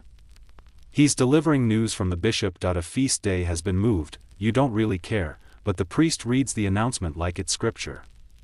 He declares a minor holiday, which really just means, do the same work but with slightly more bread. No one complains. Bread is bread. Besides, it's a day with music. Someone finds a fiddle. Someone else beats a drum that might be the bottom of a broken barrel. A few brave souls dance near the fire. You clap along and pretend your foot didn't just land in cow dung. It's fine. You're used to that particular perfume by now. That night, you're gifted with clear skies. No rain, no frost, just stars. You lie outside for a while, cloak wrapped tight, and count constellations. Not their proper names, the monk tried teaching you once, but you forgot. You call them what you like, the ladle, the chicken, the spoon that stole the moon. You point them out to your youngest, who listens with eyes wide as the sky. You don't tell them that you're also keeping one eye on the wind.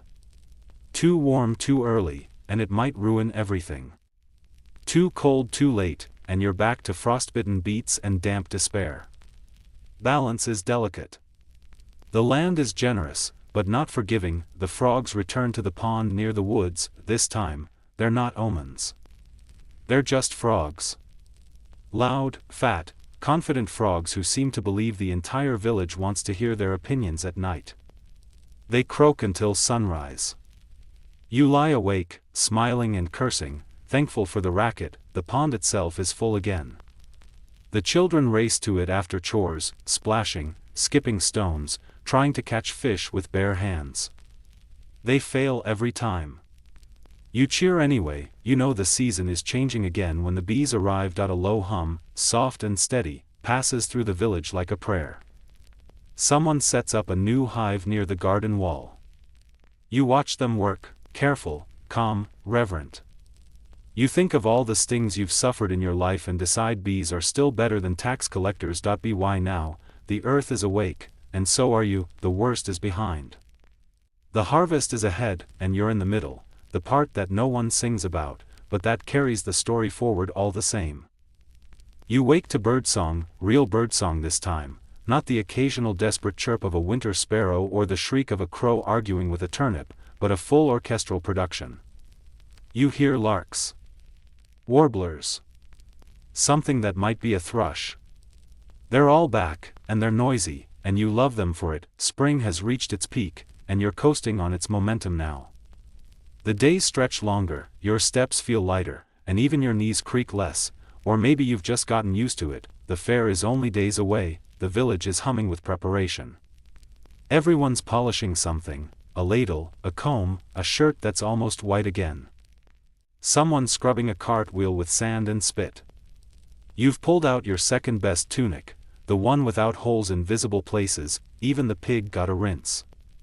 It hated every second, squealing like a heretic, but now it glistens faintly in the sunlight like a very unfortunate sausage. There's talk of traders arriving early. Foreigners, maybe. From as far as Flanders or Brittany or, gasp, York. You don't care where they're from. You just want to see what they've brought. Cloth the color of sunsets.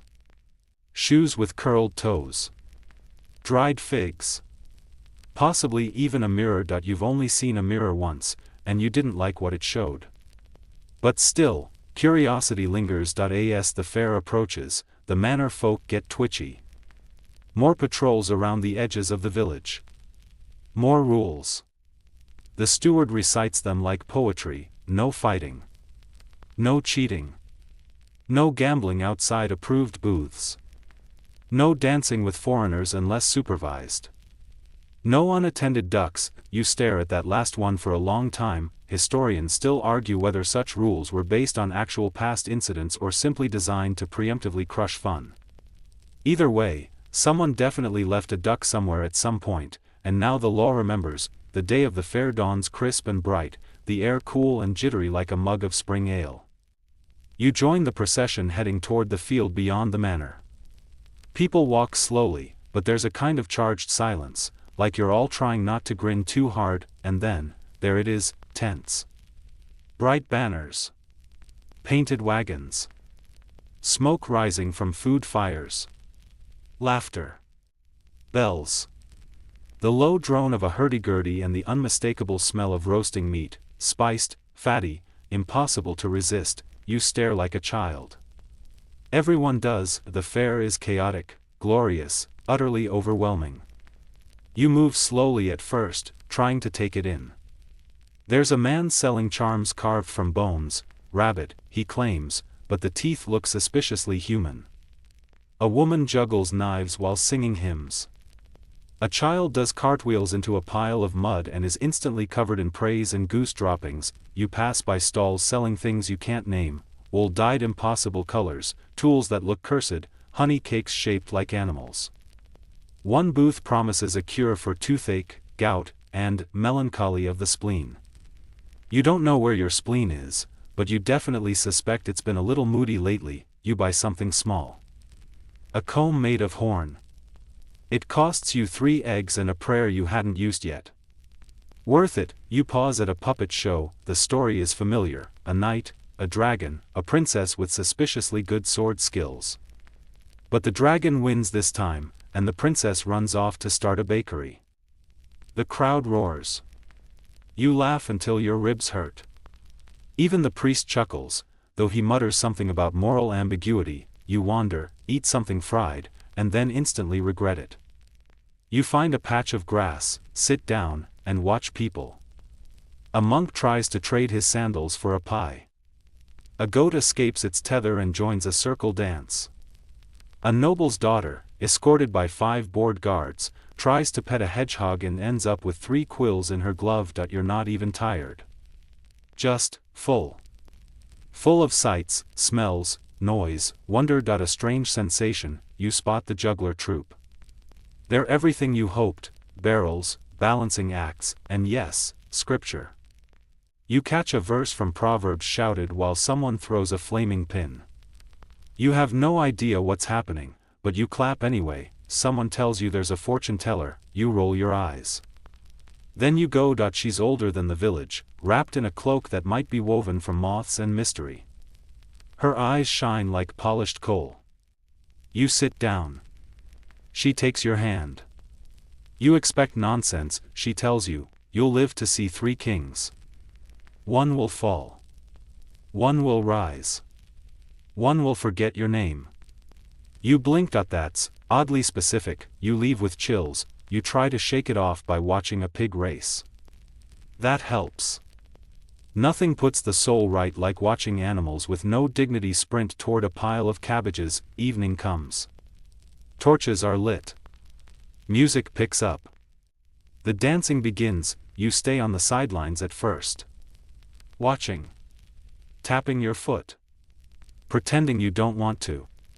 Then someone grabs your hand. And you're in it, spinning, laughing, stepping over toes, being stepped on, tripping into arms, into rhythm, into joy. You dance until your feet go numb. You laugh until your throat is raw. You remember why people survive things. Because they want to feel this again. Later, you lie on your back in the grass near the edge of the field. The fair still echoes behind you. The stars are above. That same constellation, the spoon that stole the moon, is overhead. You point it out to a stranger lying nearby. They nod solemnly. Looks more like a chicken. You think, maybe it is a chicken, maybe that's the magic. You don't fall asleep right away. But your body feels like it's floating. You're sore, yes, but in that delicious way, like your muscles are sighing instead of screaming. You turn your head, and you see your children asleep in a pile of cloaks, one still clutching a half-eaten honey cake. You smile, and in that quiet, you whisper a promise: next year, we'll come again. The fair is behind you now, but it lingers, like the smell of roasted onions in your cloak and the sore muscles you didn't know you owned. The next morning, the village feels hungover, even if most didn't drink a drop. People move slowly, as if time itself had partied too hard and is now nursing a headache. Still, the work returns. Of course it does. The fields aren't going to tend themselves. Your tools are right where you left them, though a particularly nosy goat seems to have developed a taste for your hose handle. You get back to it with a kind of sleepy resignation. And you're not alone. Everyone trudges to the fields with that same post-celebration shuffle, like a troupe of badly choreographed dancers trying to remember their routine. This time of year is called between sowings. Most people think the real work is in planting and harvest, but the in-between is where the future lives or dies. You walk the rows. Check the shoots. Pull weeds. Break up clumps of earth with your heels. Not glamorous, but absolutely vital. Today, the sun hides behind a blanket of clouds, casting a gray softness across the land. It's warm but not too warm, just enough to trick you into thinking you might take a break soon. You won't. Mid-morning brings word of a broken plow. Not yours, thank the saints, but your neighbor's. You go to help anyway, because that's how it works. Everyone pulls when the cart's stuck in the mud. You lend your shoulder, then your advice, then a little bit of both, and eventually, the thing groans back into action. Your hands are blistered again. You thought you were past that, but spring always finds new ways to humble you. Back home, your youngest is tying bits of twine around a stick, claiming it's a fishing rod. You don't live near a real river, but that doesn't matter. He's planning to fish in the puddle by the pigpen. For frogfish, he explains. You nod solemnly. Best kind of fish. You add frogfish to the growing list of things you'll never correct him about. Dinner is a kind of stew again. You suspect it has yesterday's turnips, today's leeks, and something unidentifiable that might be regret. But it's warm, and it doesn't kill you, which puts it ahead of a lot of medieval food. Later, the steward visits. That's unusual. He's not angry. Just watching. Taking stock of who survived the winter, who's healthy, who's working. You catch his eye and he nods slightly, an acknowledgement, maybe even approval. Or indigestion. Hard to tell with stewards that he leaves without incident. That's its own kind of blessing. You hear whispers that evening, about a new tithe, about land reassignment, about a barn fire 2 villages over. Rumors swirl like smoke, never quite settling. You don't panic. Panic's a luxury. Instead, you wait. Watch. Listen. Historians still argue whether peasants truly understood the broader forces that shaped their lives, monarchs, taxes, papal bulls, but you've always known enough to keep your head down when the wind shifts. You remember the juggler's warning. Watch the ones who smile while counting grain. That night, there's a storm. Not violent, but persistent. Rain taps the roof like fingers drumming a nervous tune. You lie awake, counting heartbeats between flashes of light and thunder's grumble. Your house leaks in the corner. It always has. You keep a bowl there, and by morning it's nearly full. Congratulations, you've harvested rain. Come dawn, the fields are slick with mud. You slip twice before breakfast. Once into a puddle. Once into a cow's very personal contribution to village fertilizer. The cow watches you with zero remorse. You begin repairs on your roof. The thatch has rotted in places. You climb up, knife between your teeth like a pirate of the shingles, and replace handfuls of soggy straw with new bundles. It's slow work, but oddly satisfying. By the time you're done, your hands are scraped raw and your back sings a mournful tune, but the rain can try all it likes now. Inside, the hearth is warm again. You sit beside it, legs outstretched, watching the flame curl and twist like a dancer in red and gold. Someone once told you fire is alive, and you believe them. It breathes. It eats. It speaks in crackles and sighs. Your eldest child joins you, holding a book borrowed from the priest, one of the few in the village who can read. He's teaching them, bit by bit, letter by letter. You watch them trace the shapes with a stick in the dirt. You can't read. But you can see. And what you see in that moment is enough to make you smile. Tomorrow, the manure spreading begins. You try not to think about it. Instead, you think about your new comb. The blue bead. The frogfish. The fair. You hold on to those like charms against the grind of days to come. You don't know what the summer will bring. Could be pests. Could be storms. Could be joy. You've learned not to predict, only to prepare. You check your stores again. Inventory has become a bedtime ritual. Beans, barley, dried apples, smoked pork, dried mint. Not much, but more than last year. That's what matters. Outside, the frogs have returned. They don't sing tonight. Just sit in silence, little green guardians of your newly repaired world. You stretch out on your mat, bones aching in that honest way that only comes from work, not worry. Your hands smell faintly of straw and onions. You breathe in the scent and let your eyelids drift down. Tomorrow is waiting. But for now, the night belongs to you. You wake to the grunt of pigs and the buzz of flies. It's that kind of morning, warm, thick, and buzzing with the unmistakable scent of life in full swing. Summer has announced itself without knocking, strolling into your village like it owns the place, and in some ways, it does. The days are long now. Not just long, they stretch. You find yourself working through the morning, then pausing to eat, only to realize it's somehow still morning. Time in summer has no manners, but you don't complain. Not really. There's too much to do. The crops are growing. Your barley is knee-high. Your turnips have opinions.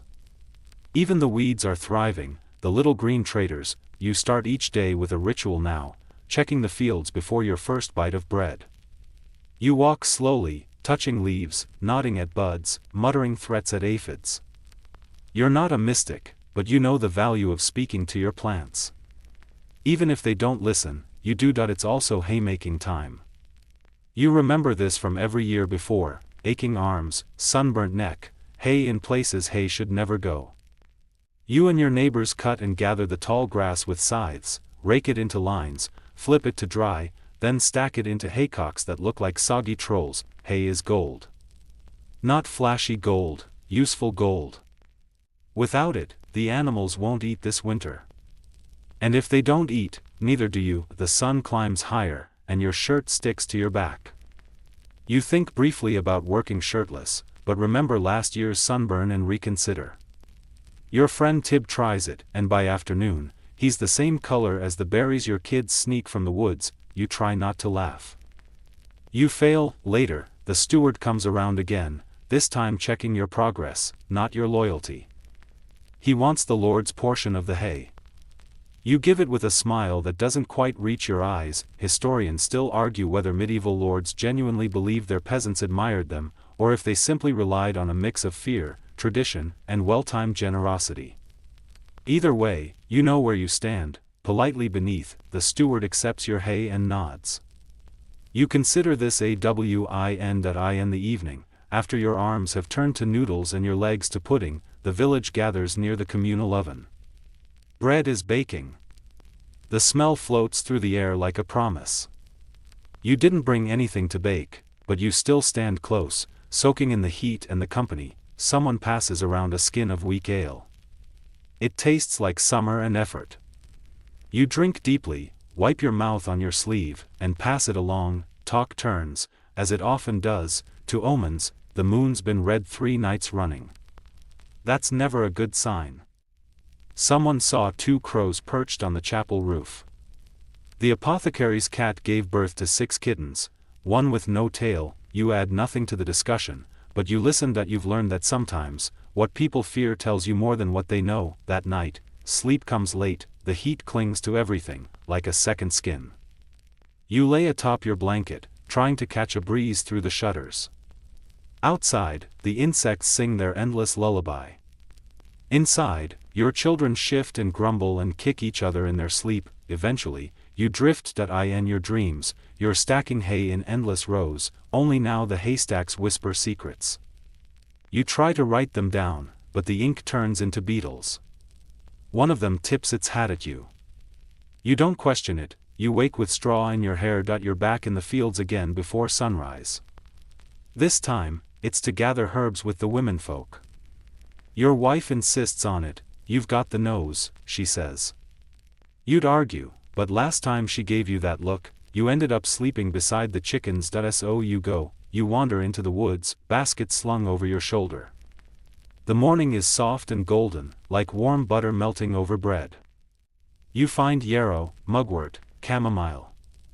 You even spot a few rare flowers the priest swears were used by saints to cure colic or summon angels. You pick them carefully. There's a rhythm to this work. A quiet, sacred pace. You move slowly, hands hovering over leaves, brushing stems with your fingers. It's different from farming. Less brute force. More trust. You return just before the sun begins to scold. Your basket is full, and your fingers are stained green. Your wife takes one look, nods approvingly, and presses a cool cloth to your neck. You make a sound that's half gratitude, half dying cow. That evening, the village gathers again, this time not for work, but for tales. The old man who used to herd goats tells the story of the knight who beat a plague with nothing but garlic and prayer. The children gasp. The adults smirk. Someone mutters that the knight probably just had a better immune system. You offer your own story, about the time you caught a fish with your bare hands. You leave out the part where the fish was already mostly dead and floating sideways. The children don't need that detail. Laughter bubbles like stew over a fire. You sit in it, warm and lazy, then someone asks the question that always comes, do you think we'll get through this year? There's a pause, not a fearful one, just thoughtful. Everyone looks at the sky, the fields, the children. Someone mutters about pests again. Someone else mentions the king's latest war, but no one says no. You all just nod, as if the act of agreement will bend fate to your will, and maybe, just maybe, it will. You sleep early that night, arms curled around your aching body like a shell. The stars are clear. The air is still. Even the frogs seem too tired to sing that I in the quiet. You murmur a soft promise, just one more good season. That's all we ask. The summer heat hangs like a wet cloth over the village. It seeps into every crevice, turns every chore into a sweat-soaked expedition, and makes tempers rise faster than dough on a feast day. You start the day before the sun does its shearing time again, and the sheep are as uncooperative as ever. They seem to know what's coming. Perhaps it's the way you eye them while holding the shears like a nervous barber. Their wool is thick, tangled, and full of things you'd rather not identify. You wrangle the first sheep to the ground with the help of two others, one of whom swears he used to be a wrestler. You believe him. He pins that sheep with the focus of a man being judged by God. Shearing isn't about speed, it's about not bleeding, especially if it's their blood. Nick a sheep and it'll yelp like you've stolen its soul. Nick yourself and you'll yelp louder. The wool comes off in lumpy sheets. Some of it smells like old rain and wild herbs. Some smells like wet sock. But every handful is valuable. You pile it up with the reverence of someone stacking coins. By midday, you're slick with sweat and dotted with stray tufts of wool, looking like you lost a fight with a pillow. Your shirt is stuck to your back, your knees ache, and your hands have gone numb from the repetitive snip snip snip, but you're still upright. Mostly, you take a break by the stream, stripping off your shirt and dunking your head in the water. It's freezing and perfect. For one blessed moment, you feel like a saint, reborn in a very muddy baptism. Back at home, your wife is already washing and sorting the wool. She does it with the kind of speed and efficiency that makes you feel vaguely judged. She raises an eyebrow at your tangled pile. Is that your best effort? She asks. You lie. It was windy. She doesn't believe you, but says nothing. That's worse. After lunch, bread, cheese, and apples so sour they could curdle milk, you head back to the fields to check for pests. Every leaf is a potential crime scene. You find a cluster of beetles trying to establish a tiny republic on one of your turnip plants. You evict them by hand. No negotiations. Historians still argue whether medieval peasants had organized pest control. The truth is, your method involves squinting a lot and occasionally yelling at things that move. It's not scientific, but it works, sort of. You do spot something worrying though, a patch of mold on your barley. Small, but stubborn. You mark it with a stick and tell the others. This is how trouble begins, in patches and whispers. Your neighbor says it's nothing. Your wife says it's always something. You decide to worry quietly and hope the mold takes the hint. Evening brings one of those rare gifts, a breeze. You sit outside with your back to the cottage wall, watching your kids chase each other with sticks they've decided are swords. One of them wears a bucket as a helmet. The other has draped themselves in a ragged bit of linen like a royal cape. You declare them both champions. You sip weak ale and let your muscles unwind, just a little.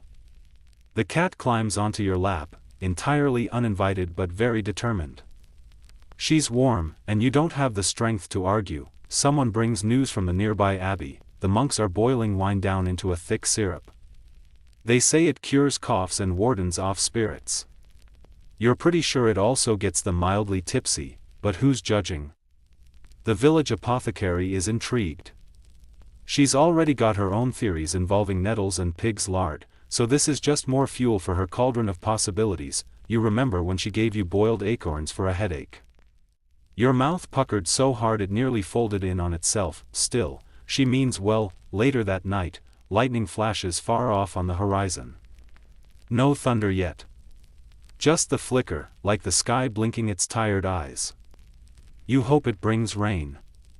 A good, steady rain, not the kind that floods your fields or flattens your hopes. You lie in bed, counting the moments between flashes. Your wife's breathing is steady beside you. The children mumble in their sleep, one laughs, chasing dream goats, probably. Your own mind drifts from crops to clouds to wool to wine syrup to nothing at all. Morning comes with soft drizzle. You smile. This is the kind of rain that soaks into the earth, not your roof. The kind that makes your barley stand taller and the weeds think twice. You wrap yourself in your cloak, step outside, and tilt your face up to the sky. For once, it feels like the world is whispering, well done. There's more hay to stack, more mold to watch, more animals to grumble at, but for now, just for this moment, the air smells like hope. You hear the church bell. Not the "get inside now" kind. The morning prayer kind. You bow your head, not from deep faith, but from habit. The sound echoes over the hills, reaching ears that don't even listen anymore, but yours still do. You remember your father's voice saying, "If you wake with aches, it means you lived another day." You whisper that to yourself, softly, then you get back to work, because summer isn't done with you yet. You blink into the morning light and something feels different. The air, for one, has gone from warm and wet to cool and crisp. Not biting, just whispering of change. It's still summer, but only just. The edges are softening, the sunlight slanting a little lower, the birds sounding just a little less enthusiastic in their daily gossip. Harvest season is tiptoeing closer, and with it, a slow tension creeps through the village. You feel it in the way people speak more quietly, laugh a bit less, check the skies a bit more often. It's like everyone's waiting for the final exam after a very long, sweaty semester. Today, you're threshing, the grain harvest has begun, and the yard is full of rhythm. You and your neighbors line up with flails in hand, ready to beat the barley and wheat into submission. It's a strangely satisfying kind of violence. Swing, smack, scatter. Swing, smack, scatter. Over and over until your arms feel like boiled rope and the chaff sticks to your eyelashes. You sneeze more times than you can count. Someone jokes you've inhaled enough straw to grow your own field. You joke back that you're charging rent. Even the kids are involved. They chase chickens away from the grain piles, run errands, and try not to get stepped on. One of them gets tangled in a flail and spends the rest of the day sulking dramatically. You pretend not to laugh.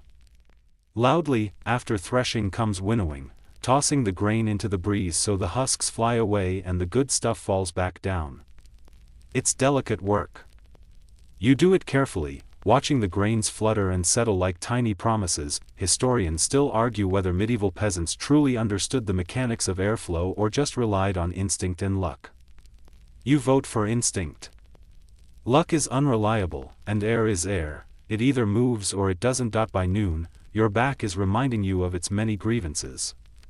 You sit down for a break, chewing on a hunk of cheese and listening to the distant hum of bees. The fields are golden now, sun-soaked and heavy with potential. You try not to count bushels in your head. You know better than to hope out loud. Your wife joins you, handing over a water jug that's colder than it has any right to be. "From the well," she says, smirking. You thank her like she just delivered a royal decree. You don't say it, but you're both thinking the same thing. If this harvest goes well, winter might not be awful. Might that I end the afternoon. The reeve arrives to inspect your yield. He's not unpleasant, exactly, just the human embodiment of rules. He pokes through your grain, makes a few notes on a wax tablet, and reminds you of your obligation to the Lord. You nod, as always. He nods back, satisfied, and rides off to bother someone else. Later, you help repair the storage barn, patching holes, sweeping dust, chasing out a family of mice who've built a surprisingly elaborate nest out of stolen sock scraps and corn husks. The barn is dark, cool, and smells like earth and hope. You think about how much of your life is spent storing, saving, and bracing for the season that takes more than it gives. It's almost enough to make you miss summer's lazy cruelty. By evening, the harvest continues. More wagons arrive from surrounding fields, stacked high and wobbly, like poorly folded laundry. You help unload them, feeling the weight of the season in every sack. One of the oxen tries to bite you. You remind it that you're not on the menu. It seems unconvinced. That night, the village gathers for a shared meal. It's simple: barley stew, flatbread, apples, and a suspicious pie someone claims is mostly berries. You eat it anyway. Hunger and curiosity are strong motivators. There's music, pipes, a tambourine, someone thumping a rhythm on a bucket. The kids dance wildly, limbs flailing like happy scarecrows. Even the adults smile, though some only slightly, like they're afraid joy might jinx the harvest. You join in. Not the dancing, no, you've got dignity. But the clapping, the humming, the laughing. You let yourself lean into it, just for tonight, because winter is coming. You always say it like that now, not as a joke, but as a fact. Winter is a character in your story, unseen, but always waiting in the wings. You've survived plague, famine, lords with bad tempers and worse taxes. You've buried friends and birthed children. You've fought rats, mold, rot, and the occasional goose uprising. And still, you're here, you, and this strange, stubborn village. Later, as you settle into bed, your body sore but soul full, you hear the wind turning. Not cold yet, but sharper. The kind of wind that reminds you to check the roof tomorrow. And the chimney. And the woodpile. You smile in the dark, because you know what to do. You've done it before. You'll do it again. Tomorrow brings more grain to thresh, more hay to haul, more surprises from the pig who thinks she's a dog. But for now, you sleep, you breathe, and you dream of spring. Now, the village grows quiet. You lie beneath your patched linen blanket, the rough fabric soft from use, warmed by the familiar weight of sleep settling into your bones. Outside, the wind brushes through the barley stubble, whispering secrets to the trees that no one else will hear. The fire has burned low to glowing embers. A gentle hum of distant owls and the rhythmic sigh of your breath fill the room. Even the dog has curled into a lump by the hearth, twitching in dreams of chasing fattened hens. The worst has passed, for now. The plagues have retreated, the grain bins are filling, and your aching limbs have earned this rest. You've endured lords and weather, prayers and pests, joy and just enough quiet to carry you forward. Let that comfort you, even if only a little. Let your breath slow. Let the work fade. You did what you had to do, and you'll do it again, when the sun rises. But for now, your eyes grow heavy. The air thickens with calm. You drift, slowly, gently, into a sleep that even the sharpest rooster call won't reach. Sleep well, peasant.